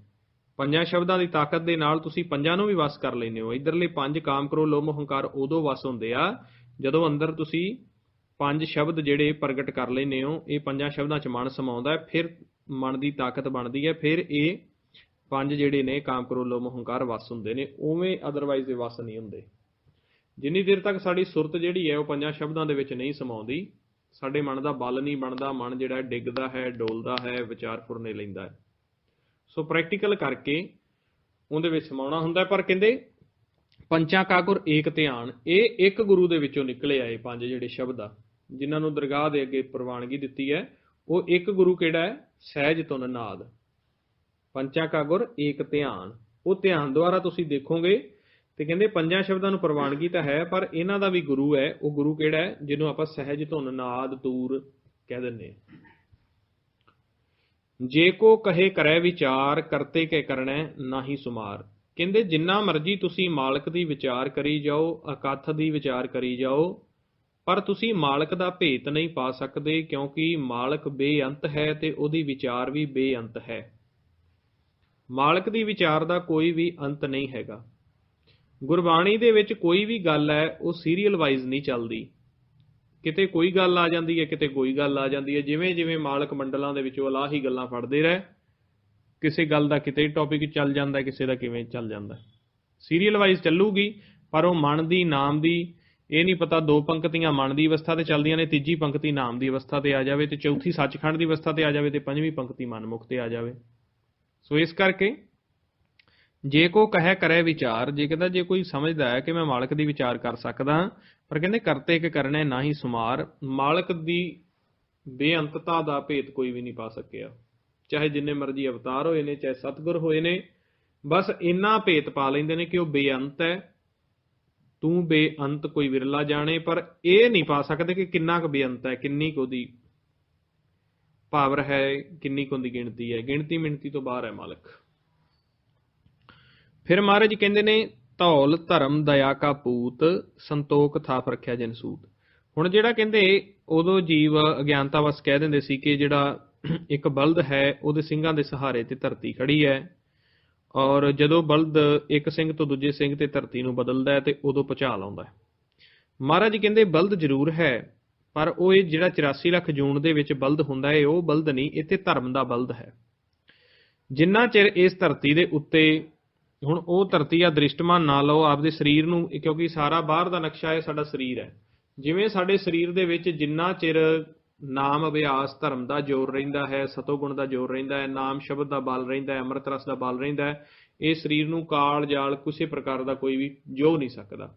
ਇਸੇ ਤਰੀਕੇ ਬਾਹਰ ਜਿਹੜੀ ਧਰਤੀ ਹੈ, ਜਿੰਨੀ ਦੇਰ ਤੱਕ ਇਹਦੇ ਉੱਤੇ ਸੱਚ ਦਾ ਖੇਲ ਚੱਲਦਾ ਹੈ, ਪ੍ਰਚਾਰ ਚੱਲਦਾ ਹੈ, ਇਸ ਧਰਤੀ ਦੇ ਉੱਤੇ ਸ਼ਾਂਤੀ ਰਹਿੰਦੀ ਹੈ, ਸਤਜੁਗ ਆਇਆ ਰਹਿੰਦਾ। ਜਿਵੇਂ ਸਾਡੇ ਸਰੀਰ ਵੀ ਧਰਤੀ ਹੈ, ਆ ਬਾਹਰ ਜਿੰਦੇ ਉੱਤੇ ਆਪਾਂ ਫਿਰਦੇ ਹਾਂ ਇਹ ਵੀ ਧਰਤੀ ਹੈ। ਜਿੰਨੀ ਦੇਰ ਤੱਕ ਕਹਿੰਦੇ ਧਰਤੀ ਦੇ ਉੱਤੇ ਧਰਮ ਦਾ ਜ਼ੋਰ ਰਹਿੰਦਾ ਹੈ, ਕਿਸੇ ਪ੍ਰਕਾਰ ਦੀ ਕੋਈ ਰੁਕਾਵਟ ਨਹੀਂ ਆਉਂਦੀ। ਜਿਵੇਂ ਹੀ ਧਰਤੀ ਦੇ ਉੱਤੇ ਧਰਮ ਦਾ ਜ਼ੋਰ ਘਟਦਾ ਹੈ, ਸਾਡੇ ਸਰੀਰ ਵਿੱਚੋਂ ਵੀ ਧਰਮ ਦਾ ਜ਼ੋਰ ਘਟੇਗਾ, ਤੇ ਉਹਦੇ ਉੱਤੇ ਫਿਰ ਪਰਲੋ ਆਉਣੀਆਂ ਸ਼ੁਰੂ ਹੋ ਜਾਂਦੀਆਂ ਨੇ। ਕਹਿੰਦੇ ਧਰਮ ਜ਼ਰੂਰ ਹੈ, ਧੌਲ ਜ਼ਰੂਰ ਹੈ, ਪਰ ਉਹ ਧੌਲ ਸਿੰਘਾਂ ਵਾਲਾ ਨਹੀਂ, ਇਹ ਧਰਮ ਦਾ ਧੌਲ ਹੈ। ਧਰਤੀ ਧਰਮ ਦੇ ਉੱਤੇ ਧਰਤੀ ਖੜੀ ਹੈ। ਜਿਵੇਂ ਜਿਵੇਂ ਧਰਮ ਘਟਦਾ ਜਾਏਗਾ, ਧਰਤੀ ਦੇ ਉੱਤੇ ਪਰਲੋ ਆਉਂਦੀ ਜਾਏਗੀ, ਸਰਵਨਾਸ਼ ਹੁੰਦਾ ਜਾਏਗਾ। ਇਸੇ ਤਰੀਕੇ ਕਹਿੰਦੇ ਨੇ ਧੌਲ ਧਰਮ ਦਇਆ ਕਾ ਪੂਤ, ਇਹ ਜਿਹੜਾ ਧਰਮ ਹੈ ਇਹ ਦਇਆ ਦਾ ਪੁੱਤਰ ਹੈ। ਜਿਹੜਾ ਧਰਮ ਹੁੰਦਾ ਹੈ ਹਮੇਸ਼ਾ ਉਹ ਦਇਆ ਦੇ ਵਿੱਚੋਂ ਪ੍ਰਗਟ ਹੁੰਦਾ ਹੈ। ਜਿੱਥੇ ਦਇਆ ਹੈ ਉੱਥੇ ਹੀ ਧਰਮ ਹੋਵੇਗਾ, ਜਿੱਥੇ ਧਰਮ ਦਇਆ ਨਹੀਂ ਹੈਗੀ ਉੱਥੇ ਧਰਮ ਨਹੀਂ ਹੁੰਦਾ। ਪਰ ਅੱਜ ਦੇ ਲੋਕਾਈ ਦੇ ਵਿੱਚ ਆਪਾਂ ਦੇਖੀਏ ਤੇ ਦਇਆ ਦੇ ਵਿੱਚੋਂ ਧਰਮ ਨਹੀਂ ਪ੍ਰਗਟ ਕਰ ਰਹੇ, ਇਹ ਤ੍ਰਿਸ਼ਨਾ ਦੇ ਵਿੱਚੋਂ ਧਰਮ ਪ੍ਰਗਟ ਕਰ ਰਹੇ ਨੇ। ਇਹ ਆਪਦੀ ਮਨਸ਼ਾ ਦੇ ਵਿੱਚੋਂ ਲੋਕ ਆਪਦੀਆਂ ਜ਼ਰੂਰਤਾਂ ਦੇ ਵਿੱਚੋਂ, ਆਪਦੀਆਂ ਲੋਭ ਲਾਲਚ ਦੇ ਵਿੱਚੋਂ ਧਰਮ ਪ੍ਰਗਟ ਕਰਕੇ ਬੈਠੇ ਨੇ। ਆਪਦੀਆਂ ਇੱਛਾਵਾਂ ਦੇ ਲਈ, ਪੋਲਿਟਿਕਸ ਦੇ ਲਈ, ਆਪਦੇ ਆਪ ਨੂੰ ਵੱਡਾ ਸਾਬਤ ਕਰਨ ਲਈ ਇਹ ਧਰਮ ਪ੍ਰਗਟ ਕਰਕੇ ਬੈਠੇ ਨੇ। ਪਰ ਮਹਾਰਾਜ ਗੁਰੂ ਨਾਨਕ ਦੇ ਘਰ ਦਾ ਧਰਮ ਜਿਹੜਾ ਹੈ ਉਹ ਦਇਆ ਦੇ ਵਿੱਚੋਂ ਪ੍ਰਗਟ ਹੁੰਦਾ ਹੈ। ਮਹਾਰਾਜ ਜੀ ਕਹਿੰਦੇ ਧੌਲ ਧਰਮ ਦਇਆ ਕਾ ਪੂਤ, ਸੰਤੋਖ ਥਾਪ ਰੱਖਿਆ ਜਿਨ ਸੂਤ। ਕਹਿੰਦੇ ਇਸੇ ਤਰੀਕੇ ਇਹ ਧਰਤੀ ਜਿਵੇਂ ਆਪਣੀ ਹੈ, ਇਹ ਵੀ ਧਰਮ ਦੇ ਸਿਰ ਤੇ ਖੜੀ ਹੈ, ਦਇਆ ਦੇ ਸਿਰ ਤੇ ਖੜੀ ਹੈ। ਜਦੋਂ ਦਇਆ ਤੇ ਧਰਮ ਖਤਮ ਹੁੰਦੇ ਨੇ, ਸਰਵਨਾਸ਼ ਹੁੰਦਾ ਹੈ। ਇਸੇ ਤਰੀਕੇ ਅਲੱਗ-ਅਲੱਗ ਧਰਤੀਆਂ ਨੇ, ਉਹ ਵੀ ਇਸੇ ਤਰੀਕੇ ਹੀ ਧਰਮ ਦੇ ਉੱਤੇ ਖੜੀਆਂ ਨੇ। ਇਹ ਧੌਲ ਕਿਹੜਾ ਹੈ? ਧੌਲ ਜਿਵੇਂ ਆਪਾਂ ਧਰਤੀ ਤੋਂ ਬਾਹਰ ਜਾਂਦੇ ਹਾਂ ਤੇ ਆ ਦੇਖਦੇ ਹਾਂ ਨਾ, ਜਿਹੜੀ ਓਜ਼ੋਨ ਲੇਅਰ ਹੈ, ਜਿਹੜੀ ਆਪਾਂ ਨੂੰ ਦ੍ਰਿਸ਼ਟਮਾਨ ਦੇ ਵਿੱਚ ਆਪਾਂ ਦੇਖਦੇ ਹਾਂ ਕਿ ਬਾਹਰਲੇ ਜਿਹੜੇ ਗ੍ਰਹਿਆਂ ਦੀਆਂ ਨੈਗੇਟਿਵਿਟੀ ਰੇਜ਼ ਜਿਹੜੀਆਂ ਓਜ਼ੋਨ ਲੇਅਰ ਹੈ ਇਹ ਬਚਾਉਂਦੀ ਹੈ ਸਕਿਨ ਦੀਆਂ ਬਿਮਾਰੀਆਂ ਤੋਂ, ਸਾਹ ਦੀਆਂ ਬਿਮਾਰੀਆਂ ਤੋਂ। ਜਿੰਨੀ ਕਿ ਕਿਸੇ ਗ੍ਰਹਿ ਤੋਂ ਸਾਨੂੰ ਊਰਜਾ ਚਾਹੀਦੀ ਹੈ ਉਨੀ ਹੀ ਆਉਂਦੀ ਹੈ, ਬਾਕੀ ਦੀਆਂ ਹੀ ਰੋਕ ਲੈਂਦੀ ਹੈ। ਇਸੇ ਤਰੀਕੇ ਸੂਖਮ ਵਿੱਚ ਵੀ ਧਰਤੀ ਦੇ ਬਾਹਰ ਰੱਖਿਆ ਚੱਕਰ ਹੁੰਦਾ। ਤਾਂ ਹੀ ਕਹਿੰਦੇ ਹਰ ਇੱਕ ਧਰਤੀ ਦੇ ਬਾਹਰ ਰੱਖਿਆ ਚੱਕਰ ਹੈ, ਉਹ ਮਾਲਕ ਦੇ ਧਰਮ ਹੈ। ਜਿਵੇਂ ਜਿਵੇਂ ਧਰਤੀ ਤੋਂ ਧਰਮ ਘਟਦਾ ਹੈ ਉਸੇ ਤਰੀਕੇ ਪਰਲੋ ਆ ਜਾਂਦੀ ਹੈ। ਤੇ ਕਹਿੰਦੇ ਸਾਰੀਆਂ ਧਰਤੀਆਂ ਜਿਹੜੀਆਂ ਨੇ ਇੱਕ ਸੂਤ ਦੇ ਵਿੱਚ, ਸਹਿਜ ਧੁੰਨ ਦੇ ਵਿੱਚ ਪਰੋਈਆਂ ਹੋਈਆਂ ਨੇ। ਜੇ ਕੋ ਬੁੱਝੇ ਹੋਵੇ ਸਚਿਆਰ ਧਵਲੇ ਉੱਪਰ ਕੀਤਾ ਭਾਰ। ਕਹਿੰਦੇ ਜੇ ਕੋਈ ਬੁੱਝੂਗਾ ਉਹ ਸੱਚਾ ਹੋ ਜਾਊਗਾ ਕਿ ਕਿਹੜਾ ਇਹ ਧਰਮ ਹੈ। ਤੇ ਇਸ ਧਰਮ ਦੇ ਉੱਤੇ ਕਿੰਨਾ ਕੁ ਭਾਰ ਹੈ। ਧਰਮ ਦੇ ਉੱਤੇ ਕਿਹਦਾ ਭਾਰ ਹੁੰਦਾ ਹੈ? ਮਨਮੁੱਖਾਂ ਦਾ, ਅਗਿਆਨਤਾ ਦਾ, ਤ੍ਰੈ ਗੁਣਾਂ ਦਾ। ਇਹ ਬੁੱਝੋ ਕਹਿੰਦੇ। ਸੋ ਸਾਡੇ ਹੁਣ ਇੱਥੇ ਸਾਡੇ ਸਰੀਰ ਤੇ ਅਸੀਂ ਲੈ ਲਈਏ ਕਿ ਸਰੀਰ ਦੇ ਵਿੱਚ ਸਾਡਾ ਸਿਮਰਨ ਤਾਂ ਹੈ ਨਹੀਂ, ਨਾਮ ਪ੍ਰਗਟ ਨਹੀਂ, ਮਾਲਕ ਦਾ ਜਪ ਸਤ ਅਸੀਂ ਕਰਦੇ ਨਹੀਂਗੇ, ਪਰ ਵਿਚਾਰਾਂ ਦਾ ਕਿੰਨਾ ਭਾਰ ਹੈ, ਤੇ ਇਸੇ ਕਰਕੇ ਸਰੀਰ ਦਾ ਬੈਲੈਂਸ ਵਿਗੜਿਆ ਪਿਆ। ਕਿਉਂਕਿ ਜਿਵੇਂ ਬਾਹਰ ਧਰਤੀ ਹੈ, ਇਵੇਂ ਸਾਡਾ ਸਰੀਰ ਵੀ ਇੱਕ ਧਰਤੀ ਹੈ। ਇਹਨੂੰ ਧਰਤੀ ਦਾ ਨਾਮ ਦੇ ਦਿੱਤਾ। ਧਰਤੀ ਦੇ ਵਿੱਚ ਵਿਚਾਰਾਂ ਦਾ ਤਾਂ ਦਬਾਅ ਇੰਨਾ ਜ਼ਿਆਦਾ ਵਧਿਆ ਪਿਆ, ਤੇ ਅੰਦਰ ਨਾ ਸਿਮਰਨ ਹੈ, ਨਾ ਜਿਹੜੀ ਗੁਰਬਾਣੀ ਹੈ, ਨਾ ਸੱਚ ਦੀ ਵਿਚਾਰ ਹੈ। ਤਾਂ ਕਹਿੰਦੇ ਇਸ ਚੀਜ਼ ਨੂੰ ਬੁੱਝੋ। ਕਹਿੰਦੇ ਧਰਤੀ ਹੋਰ ਪਰੇ ਹੋਰ ਤਿਸਤੇ ਭਾਰ ਤਲੇ ਕਵਣ ਜੋਰ। ਕਹਿੰਦੇ ਜਿਹੜੀਆਂ ਇਹ ਧਰਤੀਆਂ ਨੇ, ਇਹ ਇੱਕ ਧਰਤੀ ਦਾ ਕਹਿੰਦੇ ਬਲਦ ਦੇ ਸਹਾਰੇ ਤੁਸੀਂ ਕਹਿ ਦਿੱਤੀ, ਪਰ ਕਹਿੰਦੇ ਜਿਹੜੀਆਂ ਇੰਨੀਆਂ ਧਰਤੀਆਂ ਨੇ, ਤੁਸੀਂ ਤਾਂ ਇੱਕ ਦੇਖੀ ਹੈ, ਪਰ ਬ੍ਰਹਿਮੰਡ ਦੇ ਵਿੱਚ ਬੇਅੰਤ ਧਰਤੀਆਂ ਨੇ। ਉਹਨਾਂ ਦੇ ਦੱਸੋ ਉਹ ਕਿਹੜੇ ਭਾਰ ਦੇ ਉੱਤੇ, ਕਿਹੜੇ ਜ਼ੋਰ ਦੇ ਉੱਤੇ ਖਲੋਤੀਆਂ ਨੇ। ਤੇ ਮਹਾਰਾਜ ਕਹਿੰਦੇ ਨੇ ਡੋਲ ਬੱਧਾ ਕਸ ਜੇਵਰੀ। ਜਿਵੇਂ ਇੱਕ ਆਪਾਂ ਡੋਲੂ ਦੇ ਵਿੱਚ ਪਾਣੀ ਲੈ ਕੇ ਉਹਨੂੰ ਰੱਸੀ ਦੇ ਨਾਲ ਬੰਨ ਕੇ ਤੇ ਜ਼ੋਰ ਦੀ ਘੁਮਾਈਏ ਤੇ ਉਹਦੇ ਵਿਚਲਾ ਪਾਣੀ ਨਹੀਂ ਡੁੱਲਦਾ ਹੁੰਦਾ, ਉਸੇ ਤਰੀਕੇ ਮਾਲਕ ਨੇ ਕਹਿੰਦੇ ਬਿਨ ਥੰਮਾ ਜਗਤ ਰਹਾਇਆ। ਜਦੋਂ ਗਲੈਕਸੀ ਦੇ ਵਿੱਚ ਧਿਆਨ ਲਾ ਕੇ ਸੁਣ ਦੇ ਵਿੱਚ ਗੁਰਮੁਖਾਂ ਨੇ ਦੇਖਿਆ ਕਿ ਅਨੇਕ ਧਰਤੀਆਂ ਜਿਹੜੀਆਂ ਨੇ ਉਹ ਬਿਨਾਂ ਕਿਸੇ ਥੰਮੇ ਤੋਂ, ਬਿਨਾਂ ਕਿਸੇ ਚੁੰਬਕ ਤੋਂ, ਬਿਨਾਂ ਕਿਸੇ ਡੋਰੀ ਤੋਂ ਘੁੰਮੀ ਜਾ ਰਹੀਆਂ ਨੇ। ਕਿੰਨਾ ਬੇਅੰਤ। ਖਾਲੀ ਖਲਾ ਦੇ ਵਿੱਚ ਜਾ ਕੇ ਦੇਖੋ ਕਿੰਨੇ ਸੂਰਜ, ਕਿੰਨੇ ਚੰਦਰਮਾ, ਕਿੰਨੇ ਧਰਤੀਆਂ, ਕਿੰਨੇ ਮੰਗਲ, ਕਿੰਨੇ ਬੁੱਧ ਬਿਨਾਂ ਕਿਸੇ ਰੱਸੇ ਤੋਂ, ਬਿਨਾਂ ਕਿਸੇ ਥੰਮੇ ਤੋਂ ਘੁੰਮੀ ਜਾ ਰਹੇ ਨੇ, ਬੇਅੰਤ ਨੇ। ਉਹਨਾਂ ਦਾ ਕਹਿੰਦੇ ਕੌਣ ਸਾਰਾ ਹੈ? ਬੁੱਝੋ ਕਹਿੰਦੇ। ਫਿਰ ਇੱਥੇ ਇਹ ਸਾਡੀ ਅਗਿਆਨਤਾ ਨੂੰ ਤੋੜ ਰਹੇ ਨੇ। ਕਹਿੰਦੇ ਜੀ ਜਾਤ ਰੰਗਾਂ ਕੇ ਨਾਮ ਸਭਣਾ ਲਿਖਿਆ ਬੁੜੀ ਕਲਾਮ। ਕਹਿੰਦੇ ਜਿੰਨੇ ਵੀ ਤੁਸੀਂ ਇਹ ਜੀ ਦੇਖਦੇ ਪਏ ਹੋ, ਮਨ ਤੇ ਜਾਤਾਂ ਦੇਖ ਰਹੇ ਹੋ, ਜਾਤਾਂ ਕਹਿ ਦਿੱਤਾ 84 ਲੱਖ ਦੀਆਂ ਵੱਖ-ਵੱਖ ਕਿਸਮਾਂ, ਇਹ ਰੰਗਾਂ ਕੇ ਨਾਮ। ਇਹ ਕਹਿੰਦੇ ਸਾਰੇ ਵੱਖ-ਵੱਖ ਰੰਗ ਨੇ, ਇਹ ਸਾਰੇ ਮਾਇਆ ਦੇ ਰੰਗ ਨੇ, ਤੇ ਉਹਨਾਂ ਦਾ ਵੱਖਰਾ ਵੱਖਰਾ ਉਹਨਾਂ ਦੇ ਜਿਵੇਂ ਦੀ ਉਹਨਾਂ ਦੇ ਵਿਚਾਰ ਨੇ, ਉਹਨਾਂ ਦੇ ਨਾਮ ਰੱਖ ਦਿੱਤੇ ਗਏ ਨੇ। ਜੀ ਜਾਤ ਰੰਗਾਂ ਕੇ ਨਾਮ। ਕਹਿੰਦੇ ਜਿੰਨਾ ਇਹ ਜੀ ਤੇ ਜਾਤ ਤੁਸੀਂ ਦੇਖ ਰਹੇ ਹੋ, ਆਕਾਰ ਦੇਖ ਰਹੇ ਹੋ, ਇਹ ਸਾਰੇ ਮਾਇਆ ਦੇ ਰੰਗਾਂ ਦੇ ਹੀ ਨਾਮ ਨੇ। ਸਭਣਾ ਲਿਖਿਆ ਬੁੜੀ ਕਲਾਮ। ਸਾਰਿਆਂ ਦੇ ਲੇਖਾਂ ਦੇ ਉੱਤੇ ਮਾਲਕ ਨੇ ਲੇਖਾ ਲਿਖਿਆ ਹੋਇਆ। ਬੁੜੀ ਕਲਾਮ ਹੁੰਦਾ ਜਿਹੜੀ ਲਗਾਤਾਰ ਚੀਜ਼ ਚੱਲਦੀ ਰਵੇ, ਮੁੱਕੇ ਨਾ। ਉਹ ਸਹਿਜ ਧੁਨ ਦੇ ਦੁਆਰਾ, ਨਾਮ ਦੇ ਦੁਆਰਾ ਇਹਨਾਂ ਤੇ ਸਾਰਿਆਂ ਦੇ ਲੇਖਾ ਹੈ। ਜਿੰਨੇ ਵੀ ਤੁਸੀਂ ਜੀ ਜਾਤ ਵੇਖਦੇ ਹੋ, ਜਿੰਨਾ ਆਕਾਰ ਹੈ, ਸਭ ਲੇਖੇ ਵਿੱਚ ਹੈ। ਛੋਟੇ ਜੀ ਕੀੜੀ ਤੋਂ ਲੈ ਕੇ ਵੱਡੇ ਤੋਂ ਵੱਡਾ ਗ੍ਰਹਿ ਵੀ, ਜਿੰਨੇ ਆਕਾਰ ਨੇ ਸਾਰਿਆਂ ਦੇ ਲੇਖਾ ਹੈ, ਕਰਮ ਨੇ। ਕਿਹਦੇ ਨਾਲ ਲਿਖੇ ਨੇ? ਨਾਮ ਦੁਆਰਾ। ਇਹ ਲੇਖਾ ਲਿਖ ਜਾਣਾ ਕੋਏ, ਲੇਖਾ ਲਿਖੀਏ ਕੀਤਾ ਹੋਏ। ਕਹਿੰਦੇ ਹੁਣ ਇਹ ਲੇਖਾ ਜਿਹੜਾ ਹੈ, ਇਹ ਉਹ ਮਾਲਕ ਨੇ ਲਿਖਿਆ ਹੈ, ਤੇ ਜੇ ਲੇਖੇ ਦੇ ਵਿੱਚ ਤੁਸੀਂ ਉਸ ਮਾਲਕ ਨੂੰ ਲੱਭਣਾ ਚਾਹੋ ਤੇ ਤੁਸੀਂ ਉਹਨੂੰ ਲੱਭ ਨਹੀਂ ਸਕਦੇ। ਕਿ ਕਰਮਾਂ ਦੁਆਰਾ, ਜਤ ਸਤ ਸੰਜਮ ਦੁਆਰਾ, ਇਕੱਲਾ ਸਤੋਗੁਣ ਦੁਆਰਾ, ਧਰਮ ਕਰਕੇ ਹੀ ਤੁਸੀਂ ਕਹਿ ਦਿਓ ਕਿ ਮਾਲਕ ਨੂੰ ਅਸੀਂ ਲੱਭ ਲਾਂਗੇ। ਤੇ ਕਹਿੰਦੇ ਜਿੰਨੀ ਦੇਰ ਤੱਕ ਤੁਹਾਡੇ ਅੰਦਰ ਉਹ ਪਿਆਰ ਨਹੀਂ, ਉਹ ਖਿੱਚ ਨਹੀਂ, ਉਹ ਨਾਮ ਨੂੰ ਪ੍ਰਗਟ ਨਹੀਂ ਕੀਤਾ, ਤੇ ਤੁਸੀਂ ਉਸ ਮਾਲਕ ਨੂੰ ਲੱਭ ਨਹੀਂ ਸਕਦੇ। ਲੇਖਾ ਲਿਖਿਆ ਕੀਤਾ ਹੋਏ। ਲੇਖਾ ਤਾਂ ਜਿੰਨਾ ਹੈ, ਜਿੰਨੀ ਦੇਰ ਤੱਕ ਨਾਮ ਸੱਚ ਨਾਲ ਮਿਲਾਪ ਨਹੀਂ ਹੁੰਦਾ, ਲੇਖੇ ਨੇ ਵੱਧਦੇ ਜਾਣਾ ਹੈ। ਲੇਖੇ ਕਤੈ ਨਾ ਛੁੱਟਿਐ, ਖਿਨ ਖਿਨ ਭੁੱਲਣ ਹਾਰ। ਸੋ ਤਾਂ ਮਹਾਰਾਜ ਕਹਿੰਦੇ ਨੇ ਕੇਤਾ ਤਾਣ ਸਵਾਲਿਓ ਰੂਪ। ਇੱਥੇ ਹੁਣ ਸ੍ਰਿਸ਼ਟੀ ਦੀ ਬੇਅੰਤਤਾ ਦੱਸ ਰਹੇ ਨੇ। ਜਦੋਂ ਦੇਖਦੇ ਨੇ ਕਹਿੰਦਾ ਕਿੰਨਾ ਮਾਲਕ ਨੇ ਆਪਦੇ ਤਾਣ ਦੇ ਵਿੱਚ, ਮਾਲਕ ਦੇ ਸਵਾਲਿਓ ਰੂਪ, ਬਹੁਤ ਸੋਹਣੀ ਪ੍ਰਕਿਰਤੀ ਨੇ, ਕਿੰਨੇ ਰੂਪ ਤਿਆਰ ਕਰ ਦਿੱਤੇ ਨੇ। ਧਰਤੀ ਦੇ ਉੱਤੇ ਕਿੰਨੇ ਜੀਵ ਨੇ, ਕਿੰਨੇ ਆਪਾਂ ਮਨੁੱਖ ਹਾਂ, ਪਰ ਦੇਖੋ ਇੱਕ ਦੀ ਸ਼ਕਲ ਦੂਜੇ ਨਾਲ ਨਹੀਂ ਮਿਲਦੀ, ਇੱਕ ਦੀ ਬਨਾਵਟ ਦੂਜੇ ਨਾਲ ਨਹੀਂ ਮਿਲਦੀ। ਚਾਹੇ ਜੋੜੇ ਵੀ ਜੰਮਦੇ ਨੇ, ਉਹਨਾਂ ਦੀ ਸ਼ਕਲ 'ਚ ਵੀ ਫਰਕ ਹੁੰਦਾ। ਕਹਿੰਦੇ ਕਿੰਨੇ ਸੋਹਣੇ ਰੂਪ ਇਹਨੇ ਬਣਾ ਦਿੱਤੇ ਨੇ, ਪਰ ਆਪ ਦਾ ਰੂਪ ਇਹਦਾ ਇੱਕ ਵੀ ਨਹੀਂ ਹੈਗਾ। ਕਹਿੰਦੇ ਸਹਿਸ ਤਵ ਨੈਣ ਨਨ ਨੈਣ ਹੈ ਤੋ ਕਹੋ ਸਹਿਸ ਮੂਰਤ ਨ ਨਾਇਕ। ਤੋ ਇੰਨੇ ਸਾੜੇ ਨੈਣ ਬਣਾ ਦਿੱਤੇ ਨੇ, ਤੇਰੇ ਨੈਣ ਤਾਂ ਹੈ ਹੀ ਨਹੀਂਗੇ। ਇੰਨੀਆਂ ਸਾਰੀਆਂ ਮੂਰਤਾਂ ਬਣਾ ਦਿੱਤੀਆਂ ਨੇ, ਤੇਰੀ ਮੂਰਤ ਹੈ ਹੀ ਨਹੀਂਗੀ। ਤੂੰ ਕੌਣ ਹੈ? ਤਾਂ ਕਹਿੰਦੇ ਨੇ ਕੀਤਾ ਤਾਣ ਸਵਾਲਿਓ ਰੂਪ, ਕੀਤੀ ਦਾਤ ਜਾਣੇ ਕੌਣ ਕੂਤ। ਕਹਿੰਦੇ ਮੂਰਖ ਹੋਵੇ ਜਿਹੜਾ ਕਵੇ ਕਿ ਮੈਂ ਮਾਲਕ ਦੀਆਂ ਦਾਤਾਂ ਨੂੰ ਗਿਣ ਸਕਦਾ। ਕਹਿੰਦਾ ਉਹ ਤਾਂ ਇੰਨੀ ਬੇਅੰਤ ਦਾਤ ਦੇ ਰਿਹਾ ਹਰ ਇੱਕ ਕੁਦਰਤ ਦੇ ਵਿੱਚ, ਉਹਦੀਆਂ ਦਾਤਾਂ ਨੂੰ ਕੋਈ ਬੁੱਝ ਹੀ ਨਹੀਂ ਸਕਦਾ ਕਿੰਨਾ ਕੁਛ ਸਾਨੂੰ ਦੇ ਰਿਹਾ। ਇਹ ਤਾਂ ਅਸੀਂ ਥੋੜਾ ਜਿਹਾ ਹਜੇ ਦੇਖਿਆ ਨਾ ਵੀ ਅੱਖਾਂ ਦਿੱਤੀਆਂ ਨੇ, ਕੰਨ ਦਿੱਤੇ ਨੇ। ਜੇ ਕਿਤੇ ਰੋਮ ਰੋਮ ਦੇ ਵਿੱਚ ਤੁਸੀਂ ਜਾਓ ਤੇ ਮਾਲਕ ਦਾ ਸ਼ੁਕਰਾਨਾ ਨਹੀਂ ਕਰ ਸਕਦੇ। ਰੋਮ ਰੋਮ ਦੀ ਸ਼ਕਤੀ ਉਹਨੇ ਸਾਨੂੰ ਦਿੱਤੀ ਹੋਈ ਹੈ। ਹਰ ਇੱਕ ਰੋਮ ਦੇ ਵਿੱਚ ਬੈਠਾ ਉਹ ਸਾਨੂੰ ਪਾਲ ਰਿਹਾ ਹੈ। ਕੀਤੀ ਦਾਤ ਜਾਣੇ ਕੌਣ ਕੂਤ। पर कहते कीता पसाओ एको कवाओ, जिन्ना ये सारा पसारा है, बेअंत धरतियां ने, बेअंत मंडल ने, बेअंत सौर मंडल ने, इक्को फुरने दे विच एक खिन विच बने ने। आम एक प्रचलित हो गई सी बई 6 दिन रब ने प्रकृति बनाई सी ते 7वें दिन बैठ के उन्हें आराम किया सी, ते उन्होंने फिर ये कह देंगे ने संडे कि भी उस दिन आराम किया सी तां छुट्टी बनाई। पर यह नहीं, कहते कीता पसाओ एको कवाओ, तिसते होए लख दरियाओ। कहते एक फुरने दे विच ये सारा पसारा होया है। किन्नी शक्ति दे नाल वो फुरना एक्टिव होया है, वो मालक ही बुझ सकता है। वो किन्नी शक्ति दे नाल फुरना एक्टिव होया सी, जिन्हों आपां कह दिता शब्द होया या धमाका होया, वो एक धमाके दे विच सारा पसारा हो गया। लख दरिया हो गए। दरिया हुंदी है माया। कुदरत कवन कहा विचार, वारिया ना जावां एक वार। कहते कुदरत का विचार भी नहीं मैं कर सकता, मालक तो दूर की गल है। पहला तो कुदरत की विचार ही नहीं हो सकती, कुदरत किन्नी है, रब तो दूर की गल आ। कुदरत उनका पसारे का ही नहीं विचार हो सकती। जे पसारे दे विच ही लभन लग जाइए, कुदरत कवन कहा विचार, वारिया ना जावां एक वार। तेरे तो एक बारी भी नहीं मैं वारिया जा सकता। वारे का मतलब हुंदा कि जिवें हुण आपां गुरद्वारे दे बाहर वार आपां जिहड़े परिक्रमा करते हैं उत्तों दी वार के आउणे आपां पूरा। पर कहते मालक दे उत्तों वारिया जाना होवे भी मालक की परिक्रमा करिए, तो कहते मालक की परिक्रमा नहीं हो सकती।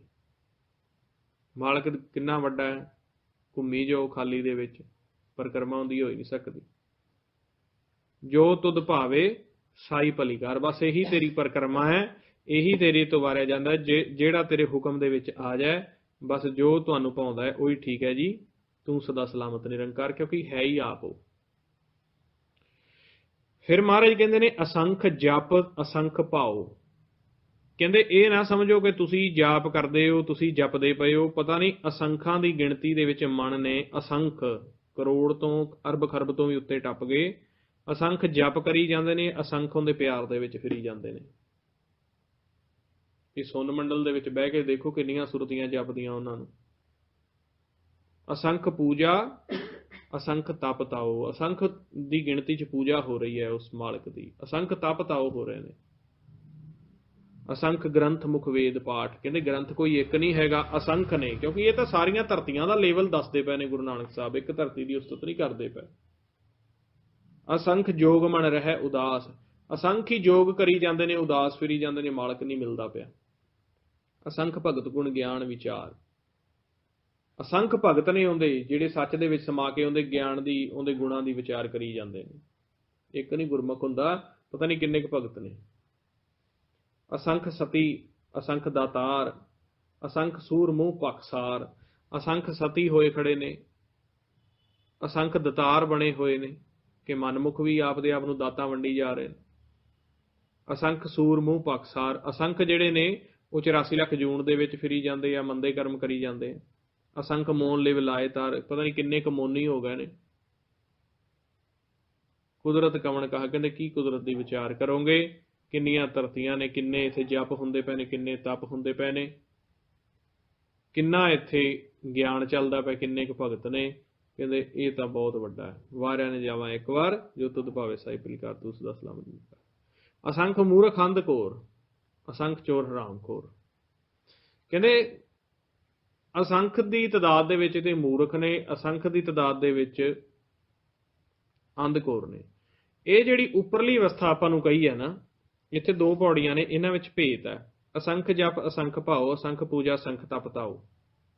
ये जिहड़ी आपां पौड़ी दा हुण विस्तार कीता ना, ये अवस्था उदों चलदी है जदों सतयुग आ जांदा है। जिवें जदों युग दे विच सच्चे नाम की लहर चलती है ना, उदों असंखां की तादाद दे विच जप हुंदा है, असंखां की तादाद दे विच भाव हुंदा है, प्यार हुंदा है। जिवें हुण अपनी लहर चली है ना, ये फैलदी इस अवस्था में जानी है। असंख जप असंख भाओ, संख ग्रंथ मुख वेद पाठ, संख जोग मन रह उदास, संख भगत गुण ज्ञान विचार। असंख हो जाने आ, इन्नी लहर फैलनी है। असंख किवें, हुण एक एक जीव के अंदर बाहरों तो चलो आप गिणवे आ 125 करोड़ ने हिंदुस्तान दे विच, या ला लो, पर जिहड़े अंदर भी तो जीव मुक्त होने ना, एक देही दे अंदर किन्ने मुक्त होने, तां असंख कह दिता है। जदों कोई भी गुरमुख लहर चलाउंदा है, या जिवें सतयुग आउंदा है, कलयुग दे विच सतयुग आउंदा हुंदा, ਹਮੇਸ਼ਾ। ਕਲ ਤਾਤੀ ਠੰਡਾ ਹਰ ਨਾਉ। ਯੁੱਗ ਇੱਕ ਹੀ ਹੈ, ਉਹਦੇ ਵਿੱਚ ਮਨਾਂ ਦੀ ਅਵਸਥਾ ਬਦਲਦੀ ਹੈ। ਜਿਹੜੇ ਮਨ ਦੀ ਅਵਸਥਾ ਬਦਲ ਗਈ ਉਹੀ ਹੋ ਗਿਆ। ਹੁਣ ਆਪਾਂ ਸਾਰਾ ਸਤਜੁਗ ਹੀ ਆਇਆ ਪਿਆ ਇੱਥੇ, ਆ ਇੰਨੀ ਕੁ ਜਗ੍ਹਾ ਦੇ ਵਿੱਚ ਆਪਾਂ ਹੁਣ ਸੱਚ ਦੀ ਵਿਚਾਰ ਕਰਦੇ ਪਏ, ਸਤਜੁਗ ਚੱਲਦਾ ਪਿਆ। ਇੱਥੇ ਨਿੰਦਿਆ ਚੁਗਲੀ ਸ਼ੁਰੂ ਕਰ ਦਿਓ ਤੇ ਕਲਯੁਗ ਚੱਲ ਪਏਗਾ। ਸੋ ਤੁਹਾਡੇ ਮਨ ਦੀ ਅਵਸਥਾ ਕੀ ਹੈ, ਉਹ ਯੁੱਗ ਹੈ। ਫਿਰ ਜਦੋਂ ਇਹ ਸਤਜੁਗ ਚੱਲਦਾ ਹੈ, ਗੁਰਮੁਖ ਪ੍ਰਚਾਰ ਕਰਦੇ ਨੇ, ਇੱਕ ਗੁਰਮੁਖ ਨੂੰ ਉਠਾਉਂਦਾ ਹੈ। ਜਿਵੇਂ ਇੱਕ ਗੁਰੂ ਨਾਨਕ ਸੱਚੇ ਪਾਤਸ਼ਾਹ ਨੂੰ ਜਿਤਾਇਆ, ਫਿਰ ਉਹ ਇੱਕ ਤੋਂ ਅਨੇਕ ਪ੍ਰਗਟ ਹੁੰਦੇ ਨੇ। ਉਹ ਫਿਰ ਦੇਖੋ ਇਹ ਨਿਕਾਲ ਨੇ ਬੜਾ ਬਦਲਾਅ ਕਰ ਦਿੱਤਾ ਹੈ। ਨਹੀਂ ਤਾਂ ਜਦੋਂ ਇਹ ਗੁਰੂ ਨਾਨਕ ਸੱਚੇ ਪਾਤਸ਼ਾਹ ਨੇ ਲਹਿਰ ਚਲਾਈ ਸੀਗੀ ਤੇ ਉਦੋਂ ਛੋਟੇ ਛੋਟੇ, ਜਿਵੇਂ ਆਪਣੇ ਆ ਸਕੂਲ ਖੁੱਲੇ ਨੇ ਨਾ, ਹੁਣ ਆ ਕਾਲਜ ਨੇ, ਇਵੇਂ ਹਰ ਜਿੰਨੇ ਨਗਰ ਪਿੰਡ ਸੀਗੇ ਉਦੋਂ ਦੀ, ਹਰ ਇੱਕ ਨਗਰ ਦੇ ਵਿੱਚ ਛੋਟੇ ਛੋਟੇ ਇਸੇ ਤਰੀਕੇ ਸਕੂਲ ਖੁੱਲ ਗਏ ਸੀ ਬ੍ਰਹਮ ਦੀ ਭਾਸ਼ਾ ਦੇ, ਜਿੱਥੇ ਗੁਰਮੰਤਰ ਦਾ ਅਭਿਆਸ ਤੇ ਜਿਹੜੀ ਆ ਚੀਜ਼ ਖੇਲ ਸੀ ਇਹ ਕਰਵਾਈ ਜਾਂਦੀ ਸੀ। 5-5 ਪਿੰਡਾਂ ਦੇ ਉੱਤੇ, 4-4 ਪਿੰਡਾਂ ਉੱਤੇ ਇੱਕ ਸਕੂਲ, ਜਿਵੇਂ ਹੁਣ ਆਪਾਂ ਪ੍ਰਚਾਰ ਕਰਦੇ ਹਾਂ ਉੱਥੇ ਪ੍ਰਭ ਮਿਲਣੇ ਕਾ ਚਾਓ, ਜਿਹੜੇ ਗੁਰਮੁਖ ਜਾਂਦੇ ਆ ਜਿਵੇਂ ਅੱਗੇ ਦੀ ਅੱਗੇ, ਫਿਰ ਉਹ ਆਪਦੇ ਇਲਾਕਿਆਂ 'ਚ ਪ੍ਰਚਾਰ ਕਰਕੇ ਆਪਦੇ ਘਰਾਂ ਦੇ ਵਿੱਚ ਜਾਂ ਛੋਟੇ ਛੋਟੇ ਸਥਾਨ ਬਣਾ ਕੇ ਕਰਦੇ ਪਏ ਨੇ। ਇਸੇ ਤਰੀਕੇ ਉਹ ਸੀਗੇ ਤੇ ਇਹਨੇ ਕਿੰਨਾ, ਇਵੇਂ ਦਸਮ ਪਾਤਸ਼ਾਹ ਦੇ ਟਾਈਮ ਵੀ ਬਹੁਤ ਖੁੱਲ੍ਹ ਗਏ ਸੀਗੇ। ਅੱਗੇ ਦੀ ਅੱਗੇ ਟਕਸਾਲਾਂ ਖੁੱਲ੍ਹ ਗਈਆਂ, ਜਿਵੇਂ ਬਾਬਾ ਦੀਪ ਸਿੰਘ ਜੀ ਦੀ ਟਕਸਾਲ ਹੈ, ਭਾਈ ਮਣੀ ਸਿੰਘ ਦੀ ਟਕਸਾਲ ਹੈ, ਅੱਗੇ ਟਕਸਾਲਾਂ ਖੁੱਲ੍ਹੀਆਂ। ਇੱਕ ਤੋਂ ਅੱਗੇ ਦਮਦਮੀ ਟਕਸਾਲ ਹੈ, ਜਾਂ ਉਸ ਤੋਂ ਅੱਗੇ ਸੰਤ ਸਮਾਜ ਫਿਰ ਬਣਿਆ। ਉਸ ਤੋਂ ਅੱਗੇ ਜਿਹੜਾ ਸਾਰੇ ਛੋਟੇ ਛੋਟੇ ਸਕੂਲ ਖੁੱਲ੍ਹੇ, ਜਿੱਥੇ ਨਾਮ ਦਾ ਪ੍ਰਚਾਰ ਚੱਲਿਆ ਸੀਗਾ, ਇਹ ਸੰਖ ਜਪ ਸੰਖ ਭਾਉ ਹੋਇਆ ਸੀਗਾ। ਪਰ ਇਹ ਕਾਲ ਇੰਨਾ ਜ਼ੋਰਾਵਰ ਹੈ, ਇਹਨੇ ਦੇਖੋ 200-250 ਸਾਲਾਂ ਦੇ ਵਿੱਚ ਇਹ ਲਹਿਰ ਵੀ ਬੰਦ ਕਰ ਦਿੱਤੀ। ਟਕਸਾਲਾਂ ਜਾਂ ਜਿਹੜੇ ਉਹ ਸਕੂਲ ਛੋਟੇ ਛੋਟੇ ਖੁੱਲ੍ਹੇ ਸੀ ਉਹ ਵੀ ਇਹਨੇ ਖਤਮ ਕਰ ਦਿੱਤੇ, ਤੇ ਜੋ ਇੱਕ ਥੋੜ੍ਹਾ ਜਿਹਾ ਨਮੂਨਾ ਰਹਿ ਗਿਆ ਉੱਥੇ ਨੇ ਆਪਦੇ ਬੰਦੇ ਬਿਠਾਤੇ ਨੇ। ਪ੍ਰਚਾਰ ਦੀ ਲਹਿਰ, ਜੋ ਅਸਲ ਪ੍ਰਚਾਰ ਸੀਗਾ ਸੱਚ ਦਾ ਨਾਮ ਦਾ, ਉਹਨੂੰ ਵੀ ਖਤਮ ਕਰਤਾ। ਕਿਵੇਂ ਖਤਮ ਕਰਤਾ? ਜਿਹੜੇ ਜੀਵ ਸੱਚ ਦੇ ਵਿੱਚ ਸਮਾ ਗਏ ਸੀ ਉਹ ਸੱਚ 'ਚ ਸਮਾ ਗਏ, ਜਿਨ੍ਹਾਂ ਨੂੰ ਭੇਤ ਨਹੀਂ ਆਇਆ ਉਹਨਾਂ ਨੂੰ ਇਹਨੇ ਹਾਈਲਾਈਟ ਕਰ ਦਿੱਤਾ। ਉਹ ਜਿਹੜੇ ਰਹਿੰਦੇ ਸੀ ਮਾੜੇ ਮੋਟੇ, ਉਹ ਵੀ ਕੋਈ ਸਮਾਂ ਪਿਆ ਤੇ ਸਮਾ ਗਏ। ਇਹਦੀ ਤਾਦਾਦ ਜ਼ਿਆਦਾ ਹੈ। ਸੋ ਜਿਹੜੇ ਸਕੂਲ ਸੀ ਉਹ ਖਤਮ ਕਰਤੇ। ਦੇਖੋ ਦਸਮ ਪਾਤਸ਼ਾਹ ਦੇ ਇਹਨੇ ਕਿਵੇਂ ਆਨੰਦਪੁਰ ਸਾਹਿਬ ਦਾ ਸਾਰਾ, ਇਹਨੇ ਮਨਮੁੱਖਾਂ ਨੇ ਕਿਵੇਂ ਆਨੰਦਪੁਰ ਸਾਹਿਬ ਵਾਲਾ ਸਾਰਾ ਕਿਲ੍ਹਾ ਕਿਵੇਂ ਉਹਨਾਂ ਨੇ ਤਹਿਸ ਨਹਿਸ ਕਰਤਾ ਸੀ। ਇਹਨੇ ਨਿਸ਼ਾਨੀ ਨਹੀਂ ਛੱਡੀ ਵੀ ਆਉਣ ਵਾਲੇ ਟਾਈਮ ਦੇ ਵਿੱਚ ਕਿਸੇ ਨੂੰ ਪਹਿਚਾਣ ਨਾ ਹੋ ਜਾਵੇ ਵੀ ਇੱਥੇ ਕੀ ਹੁੰਦਾ ਸੀਗਾ। ਜੋ ਥੋੜ੍ਹੀਆਂ ਮੋਟੀਆਂ ਵੀ, ਜ਼ਿਆਦਾ ਵੀ ਨਹੀਂ ਤਬਾਹ ਕਰਦਾ, ਜੋ ਥੋੜ੍ਹੇ ਮੋਟੀਆਂ ਰਹਿ ਗਈਆਂ ਮੇਨ ਉੱਥੇ ਨੇ ਆਪਦੇ ਬੰਦੇ ਬਿਠਾਤੇ ਨੇ, ਉੱਥੇ ਪ੍ਰਚਾਰ ਕਰਨ ਨਹੀਂ ਦਿੰਦਾ। ਕਰਕੇ ਵੇਖੋ ਅੱਜ ਤਾਂ ਇਹ ਹਾਲਤ ਹੈ। ਬਹੁਤ ਸਾਰੇ ਗੁਰਦੁਆਰਾ ਸਾਹਿਬ ਵੀ ਨੇ, ਜੇ ਕਿਤੇ ਉੱਥੇ ਵਾਹਿਗੁਰੂ ਦਾ ਸਿਮਰਨ ਕਰਾਈਏ ਕਰਨ ਨਹੀਂ ਦਿੰਦੇ। ਪਹਿਲਾਂ ਕਹਿੰਦੇ ਨੇ ਇਹ ਪਹਿਲਾਂ ਤਾਂ ਕਹਿੰਦੇ ਨੇ ਇਹ ਕੀ ਹੈ ਬਈ, ਤੁਸੀਂ ਤਾਂ ਵਾਹਿਗੁਰੂ ਦਾ ਸਿਮਰਨ ਤੋੜ ਕੇ ਕਰਾਉਂਦੇ ਹੋ। ਸਾਸਗਰਾ ਸਿਮਰਨ ਕਰਾਈਏ ਨਾ, ਵਾਹ ਗੁਰੂ, ਉਹ ਕਹਿੰਦੇ ਇਹ ਤਾਂ ਇਹਨਾਂ ਨੇ ਤੋੜ ਦਿੱਤਾ, ਇਹ ਤਾਂ ਤੋੜ ਕੇ ਸਿਮਰਨ ਕਰਾਉਂਦੇ। ਸਿਮਰਨ ਨਹੀਂ ਕਰਨ ਦਿੰਦੇ। ਤੁਸੀਂ ਗੁਰਦੁਆਰੇ ਦੇ ਵਿੱਚ ਕਰਕੇ ਦੇਖ ਲਓ, ਮੇਨ ਕੁਛ ਗੁਰਦੁਆਰੇ ਹੈਗੇ ਨੇ ਜਿੱਥੇ ਚੱਲਦਾ ਪਿਆ, ਪਰ ਜ਼ਿਆਦਾ ਤੁਹਾਨੂੰ ਸਿਮਰਨ ਨਹੀਂ ਕਰਨ ਦਿੰਦੇ, ਕਿਉਂਕਿ ਬੰਦੇ ਇਹਨੇ ਆਪਦੇ ਬਿਠਾਏ ਹੋਏ ਨੇ। ਸੋ ਤਾਂ ਫਿਰ ਜਦੋਂ ਇਹ ਤਾਂ ਉਦੋਂ ਦੀ ਲਹਿਰ ਦੱਸੀ ਹੈ, ਸੰਖ ਜਪ ਸੰਖ ਅਸੰਖ ਭਾਉ, ਸੰਖ ਪੂਜਾ, ਸੰਖ ਤਪ ਤਾਓ, ਸੰਖ ਗ੍ਰੰਥ ਮੁਖ ਵੇਦ ਪਾਠ। ਆਹ ਜਿਹੜੀ ਅਗਲੀ ਹੈ, ਸੰਖ ਮੂਰਖ ਖੰਧ ਘੋਰ, ਸੰਖ ਚੋਰ ਹਰਾਮਖੋਰ, ਇਹ ਜਦੋਂ ਇਹ ਲਹਿਰ ਖਤਮ ਹੁੰਦੀ ਹੈ, ਫਿਰ ਇਹ ਉੱਠਦੇ ਨੇ, ਅਸੰਖ ਮੂਰਖ ਖੰਧ ਘੋਰ, ਸੰਖ ਚੋਰ ਹਰਾਮਖੋਰ, ਸੰਖ ਅਮਰ ਕਰ ਜਾਏ ਜੋਰ, ਸੰਖ ਗਲ ਵੱਢ ਹੱਤਿਆ ਕਮਾਏ, ਸਭ ਪਾਪੀ ਪਾਪ ਕਰ ਜਾਏ। ਫਿਰ ਇਹ ਅਸੰਖ ਉੱਠਦੇ ਨੇ, ਤਾਂ ਇਹ ਪਿਛਲੀ ਲਹਿਰ ਜਿਹੜੀ ਹੈ ਫਿਰ ਕਲਯੁਗ ਚੱਲ ਪੈਂਦਾ। ਜਿਵੇਂ ਗੁਰਮੁਖ ਜਦੋਂ ਫਿਰ ਸੱਚ 'ਚ ਸਮਾਏ, ਉਹਨਾਂ ਦੀ ਲਹਿਰ ਨੂੰ ਖਤਮ ਕਰਨ ਦੇ ਲਈ ਕਿੰਨੇ ਫਿਰ ਇਹਨੇ ਅਸੰਖ ਮੂਰਖ ਖੰਧ ਘੋਰ, ਸੰਖ ਚੋਰਾਂ, ਕਿੰਨੇ ਅੰਨੇ ਮੂਰਖ ਉਹ ਖੜੇ ਕੀਤੇ, ਉਹ ਚੋਰ ਖੜੇ ਕੀਤੇ, ਉਹ ਜਿਨ੍ਹਾਂ ਨੇ ਸ਼ਹੀਦੀਆਂ ਦਿੱਤੀਆਂ, ਛੋਟੇ ਛੋਟੇ ਬੱਚਿਆਂ ਨੂੰ ਦਫਨਾ ਦਿੱਤਾ, ਚਰਖੜੀਆਂ ਤੇ ਚੜਾ ਦਿੱਤਾ। ਕਿਵੇਂ ਉਹ ਆਨੰਦਪੁਰ ਸਾਹਿਬ ਦਾ ਕਿਲ੍ਹਾ, ਕਿਵੇਂ ਜਿਹੜੀਆਂ ਹਜ਼ੂਰ ਸਾਹਿਬ ਹੋਰ ਸਾਰੀਆਂ ਇਮਾਰਤਾਂ ਇਹਨਾਂ ਨੇ ਢਾਈਆਂ, ਕਿਵੇਂ ਇਹਨਾਂ ਨੇ ਰੂੰਦੇ ਉਹਨਾਂ ਵਿੱਚ ਲਪੇਟ ਕੇ ਸਿੰਘਾਂ ਨੂੰ ਸ਼ਹੀਦ ਕੀਤਾ, ਕਿਵੇਂ ਉਹਨਾਂ ਨੂੰ ਹਥਿਆਰਾਂ ਦੇ ਨਾਲ ਥੋੜ੍ਹੀ ਜਿਹੀ ਤਾਦਾਦ ਦੇ ਵਿੱਚ ਜਾ ਕੇ ਸਿੰਘਾਂ ਨੂੰ ਸ਼ਹੀਦ ਕੀਤਾ। ਉਹ ਇਹ ਫਿਰ ਉੱਠੇ, ਇਹ ਚੱਲਦਾ ਹੀ ਹੈ। ਜਦੋਂ ਇੱਕ ਲਹਿਰ ਚੱਲਦੀ ਹੈ, ਹੁਣ ਤਾਂ ਇਹ ਲਹਿਰ ਦਾ ਭਾਈ ਸਾਹਿਬ ਹੁਣੀ ਕਹਿ ਗਏ ਸੀ ਵੀ ਇਹ ਲਹਿਰ ਬੜੀ ਚੱਲਣੀ ਹੈ, ਇੰਨਾ ਕੁ ਫੈਲਣਾ ਗੁਰਮੁਖੋ, ਤੁਸੀਂ ਸਤਜੁਗ ਲੈ ਆਉਣਾ। ਉਹਨਾਂ ਇੱਕ ਨਾਅਰਾ ਦਿੱਤਾ ਸੀ, ਕਲਯੁਗ ਦੇ ਵਿੱਚ ਸਤਜੁਗ ਕਰਨਾ ਗੁਰਮੁਖ ਨੇ ਠਾਣ ਲਿਆ, ਤੇ ਉਹ ਚੱਲੀ ਜਾਂਦਾ ਹੈ। ਹਾਲਾਂਕਿ ਇਹਨੇ ਲਹਿਰ ਦੇ ਵਿੱਚ ਬਦਲਾਵ ਕਰ ਦਿੱਤਾ ਹੈ ਥੋੜ੍ਹਾ ਜਿਹਾ, ਇਹਨੇ ਆਪਦੇ ਬੰਦੇ ਵਿੱਚ ਵਾੜ ਕੇ ਤੋੜ ਦਿੱਤੇ। ਇਸ ਲਹਿਰ ਨੂੰ ਬਖੇਰਨ ਦਾ ਇਹ ਕੰਮ ਕਰ ਰਿਹਾ, ਪਰ ਇਹ ਬਿਖਰੇਗੀ ਨਹੀਂ ਲਹਿਰ। ਇਹਦਾ ਗ੍ਰਾਫ ਥੋੜਾ ਜਿਹਾ ਥੱਲੇ ਜਾ ਸਕਦਾ ਸਾਲ 2 ਸਾਲ ਹੋਰ, ਪਰ ਇਹ ਲਹਿਰ ਜਿਹੜੀ ਚੱਲੀ ਹੈ, ਜਿਸ ਮਕਸਦ ਲਈ ਚੱਲੀ ਹੈ, ਜਿਸ ਮਕਸਦ ਲਈ ਭਾਈ ਸੇਵਾ ਸਿੰਘ ਤਰਮਾਲਾ ਜੀ ਆਏ ਸੀ, ਇਹ ਲਹਿਰ ਖਤਮ ਨਹੀਂ ਹੋਵੇਗੀ। ਬਹੁਤ ਸਾਰੇ ਨੇ ਡੋਲ ਚੁੱਕੇ ਨੇ, ਇਹ ਵੀ ਕਹਿਣ ਲੱਗੇ ਵੀ ਨਹੀਂ ਜੀ ਇਹ ਤਾਂ ਆਮ ਇੱਕ ਪ੍ਰਚਾਰ ਵਰਗਾ ਪ੍ਰਚਾਰ ਹੈ। ਨਹੀਂ ਨਹੀਂ, ਇਹ ਬਹੁਤ ਲਹਿਰ ਇੰਨੀ ਕੁ ਚੱਲਣੀ ਹੈ। ਆਪਣੇ ਭਾਈ ਸਾਹਿਬ ਕਹਿ ਕੇ ਗਏ ਸੀ ਕਿ ਇੱਥੋਂ ਹੀ ਸਤਜੁਗ ਸ਼ੁਰੂ ਹੋਣਾ ਹੈ। ਇਹ ਤੁਸੀਂ ਗੁਰਮੁਖਾਂ ਨੇ ਸਤਜੁਗ ਕਰਨਾ ਹੈ।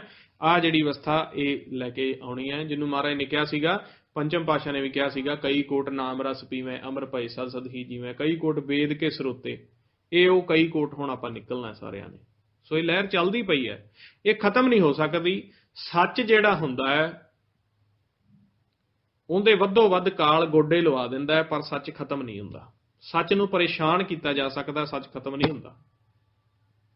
ਸੱਚ ਇੱਕ ਪਰੇਸ਼ਾਨ ਹੋ ਜਾਏਗਾ, ਉਹਨੂੰ ਡਿਸਟਰਬ ਕਰ ਦੇਗਾ, ਉਹਦੇ ਤੇ ਅਤਿਆਚਾਰ ਕਰ ਦੇਗਾ, ਪਰ ਸੱਚ ਦੀ ਹੀ ਜਿੱਤ ਹੁੰਦੀ ਹੈ। ਸੱਚ ਜਿਹੜਾ ਖਤਮ ਨਹੀਂ ਹੁੰਦਾ ਕਦੇ ਵੀ, ਔਰ ਇਹ ਲਹਿਰ ਦੇ ਵਿੱਚ ਸੱਚ ਹੈ, ਇਹ ਖਤਮ ਨਹੀਂ ਹੋਏਗੀ।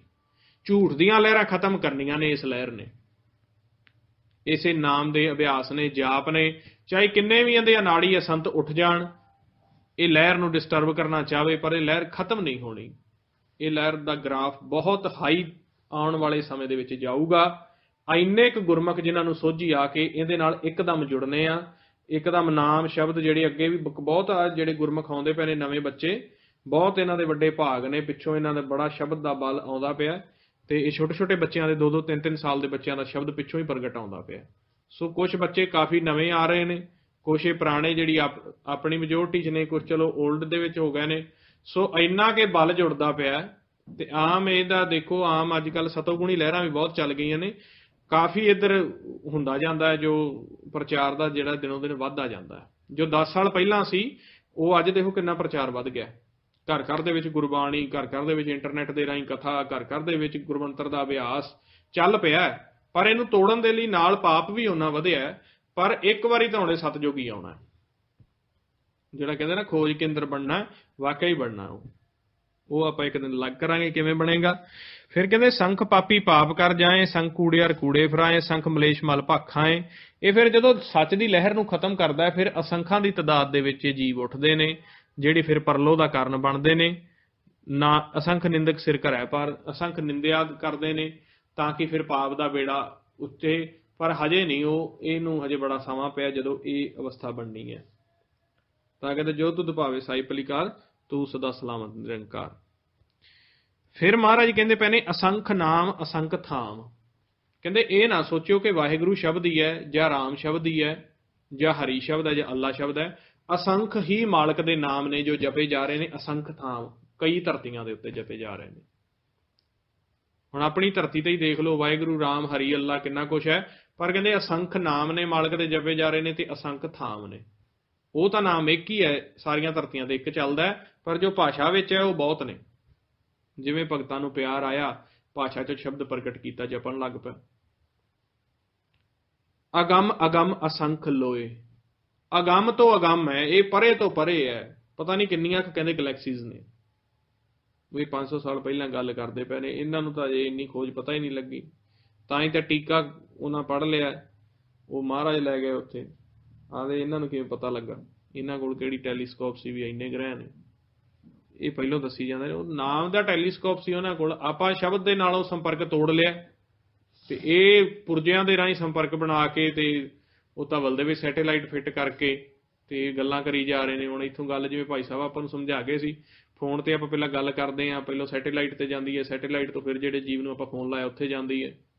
ਤੇ ਉਹ ਕਹਿੰਦੇ ਇਹ ਤਾਂ ਬਹੁਤ ਪਿੱਛੇ ਨੇ, ਤੁਸੀਂ ਨਾਮ ਨੂੰ ਸੰਪਰਕ ਦੇ ਵਿੱਚ ਲਿਆਓ, ਨਾਮ ਨੂੰ ਪ੍ਰਗਟ ਕਰ ਲਓ। ਜਿਵੇਂ 2 ਗੁਰਮੁਖਾਂ ਦੇ ਅੰਦਰ ਨਾਮ ਪ੍ਰਗਟ ਹੈ, ਸਟੇਜ ਵਧੀਆ ਹੈ, 10ਵੇਂ ਦੇ ਘਰ ਦੇ ਵਿੱਚ ਚਲੇ ਗਏ ਨੇ। ਇੱਕ ਗੁਰਮੁਖ ਅਮਰੀਕਾ, ਇੱਕ ਇੱਥੇ ਹਰਿਆਣੇ 'ਚ ਬੈਠਾ, ਢਵਾਣੇ ਬੈਠਾ। ਉਹਨੇ ਅਮਰੀਕਾ ਵਾਲੇ ਦੇ, ਜਿਵੇਂ ਹੀ ਉਹ ਅਮਰੀਕਾ ਵਾਲੇ ਦੇ ਸੂਖਮ ਆਕਾਰ ਲੈ ਕੇ ਨਾਮ 'ਚ ਧਿਆਨ ਲਵੇਗਾ, ਉਹਦਾ ਨਾਮ ਉੱਚੀ ਹੋ ਜਾਏਗਾ, ਬੈਲ ਵੱਜ ਜਾਏਗੀ, ਉੱਧਰ ਨਾਮ ਉੱਚੀ ਹੋ ਜਾਏਗਾ। ਜੇ ਗੁਰਮੁਖ ਨਾਮ ਦੇ ਦਾਇਰੇ 'ਚ ਹੈ, ਉਹਨੂੰ ਪਤਾ ਲੱਗ ਜਾਣਾ ਕਿ ਉਹਦੀ ਸ਼ਕਲ ਆ ਜਾਣੀ ਹੈ। ਜਿਵੇਂ ਆਪਣੇ ਇੱਥੇ ਅੱਜ ਕੱਲ੍ਹ ਚੱਲ ਪਿਆ ਨਾ 4G, ਵਟਸਐਪ ਦੇ ਉੱਤੇ ਆ ਜਾਂਦੀ ਸ਼ਕਲ, ਇਵੇਂ ਉਹ ਗੁਰਮੁਖ ਦੀ ਸਿੱਧੀ ਆ ਜਾਣੀ ਉਹ ਸੰਪਰਕ। ਉਹ ਵੀ ਅੰਤਰਗਤ ਹੋ ਕੇ ਨਾਮ ਦੁਆਰਾ ਉਹਦੇ ਨਾਲ ਗੱਲ ਕਰ ਸਕਦਾ। ਇਹਨੂੰ ਟੈਲੀਪੈਥੀ ਕਹਿੰਦੇ ਨੇ। ਸੋ ਇੰਨੀ ਹੈ ਤਾਂ ਨਹੀਂ ਨਾ ਅਜੇ ਗੁਰਮੁਖ ਮਿਹਨਤ ਕਰਦੇ ਪਏ ਨੇ। ਇਹ ਗੁਰਮੁਖ ਵਿਰਲੇ ਨੇ ਇੱਥੋਂ ਵਾਲੇ, ਪਰ ਨਿਕਲਣਗੇ ਆਉਣ ਵਾਲੇ ਜਦੋਂ ਇਹ ਇਵੇਂ ਚੱਲੇਗਾ खेल फिर ही विज्ञान ने साडे पिछे आउणा भी ये की गल्लां करी जांदे ने, ये किहड़ियां धरतियां दी गल्लां करी जांदे ने। तुसीं धरती की खोज करके पहलों दस दिओगे, वो बाद च खोजणगे, वो आखणगे इहने पहलों किवें दसता, इहदे कोल किहड़ी शक्ति है, वो पैरां च आ जाणगे तुहाडे, वो पिछे भजे फिरनगे तुहाडे। तां कहिंदे ने अगम अगम संख लो संख कै सिर भार होए अखरी नाम अखरी सलाह। कहंदे असंख ने जिहड़े कह कह के सिर ते ही भार चढ़ाई जांदे ने, आप दी हौमे कर करके ही सिर ते भार चढ़ाई जांदे ने। फिर महाराज ने अगां विधि दसी है अखरी नाम अखरी सलाह। आ जिहड़े कहंदे ना गुरमंत्र दा कोई लोड़ नहीं, महाराज ने कहा अखरां दा नाम है ते ओनू अखरां दे राहीं सलाहना करनी है। अखरी ज्ञान गीत गुण गा, अखरां दे राहीं ही मालक दे ज्ञान ते गीत ते गुण गाउणे आ। अखरां दा नाम है अखरी सलाह। अखरां दा नाम की है वाहिगुरू, वाहिगुरू ये पंजाबी दे अखरां दा नाम है ना, अखरां दा ही इहनू सलाहना है। अखरी नाम अखरी सलाह, वाह गुरु वाह गुरु, अखरां दे नाम नू सलाओ। अखरी ज्ञान गीत गुण गा, ते अखरां द्वारा उहदे ज्ञान भी, उहदा गीत भी ते उहदे गुण गा। आ हुण सारे गुरबाणी विच अखरां द्वारा ज्ञान गीत लिखे गए ने ना। हुण अनहद बाणी तां सिद्धी बिना अखरां तो है, पर गुरबाणी दे विच अक्षरां दे राहीं, भाषा दे राहीं, वेद शास्त्रां दे विच लिखिया गया अखरां दे राहीं ज्ञान गीत गुण गाओ। फिर कहंदे अखरी लिखण बोलण बाण। ये जिहड़े अखर ने, ये जिहड़े शब्द ने, ये लिखण दे ते बोलण दे बाण ने। जे जिवें हुण बाहर किसी नूं अग लाउणी है ते आपां नूं तीली दा सहारा लैणा पैंदा है, ते जे किसी दे अंदर हिरदे च अग लाउणी है ते फिर शब्द दा सहारा ले लो, क्योंकि ये बाण है। जिवें जिवें तुसीं ये अखरां दे बाण मन ते मारोगे, ये मन विन्निया जाऊगा ते फिर मन चों प्यार प्रगट होऊगा। हुण वाहिगुरू शब्द दा बाण ही मन नूं वजदा है ना, जिहनूं कहंदे ने जब्बे बाण लाग्गिओ तब्बे रोस जागिओ। जदों ये अंदर वाहिगुरू शब्द दा बाण लगदा है, आ गुरबाणी जिहड़ी अखरां दे विच बयान कीती है, ये अखरां दा ज्ञान साडे मन दे विच जाके बाणां दे विच वजदा है, फिर मन विन्निया जांदा है, मन दे विच विराग पैदा हुंदा है। अखरां तो बिना तां तुसीं मालक दा प्यार नहीं प्रगट कर सकदे, भगती नहीं कर सकदे। ਇਹ ਹੁਣ ਅੱਖਰਾਂ ਦੇ ਬਾਣ ਹੀ ਤੁਹਾਡੇ ਉੱਤੇ ਵੱਜਦੇ ਪਏ ਨੇ ਨਾ, ਤੇ ਸੂਖਮ ਮਨ ਦੇ ਵਿੱਚ ਬਾਣ ਵੱਜੀ ਜਾਂਦੇ ਨੇ। ਮਹਾਰਾਜ ਨੇ ਕਿਹਾ ਅਖਰੀ ਲਿਖਣ ਬੋਲਣ ਬਾਣ, ਲਿਖਣ ਤੇ ਬੋਲਣ ਦੇ ਬਾਣ ਨੇ, ਇਹਨੂੰ ਲਿਖੋ ਮਨ ਦੇ ਉੱਤੇ, ਗੁਰਬਾਣੀ ਨੂੰ ਲਿਖ ਦਿਓ। ਕਿਵੇਂ ਲਿਖੋਗੇ? ਵਿਚਾਰੀ ਚੱਲੋ, ਆ ਵਿਚਾਰੀ ਜਾਂਦੇ ਆਪਾਂ ਗੁਰਬਾਣੀ ਨੂੰ, ਇਹ ਮਨ ਤੇ ਲਿਖੀ ਜਾਂਦੀ ਹੈ।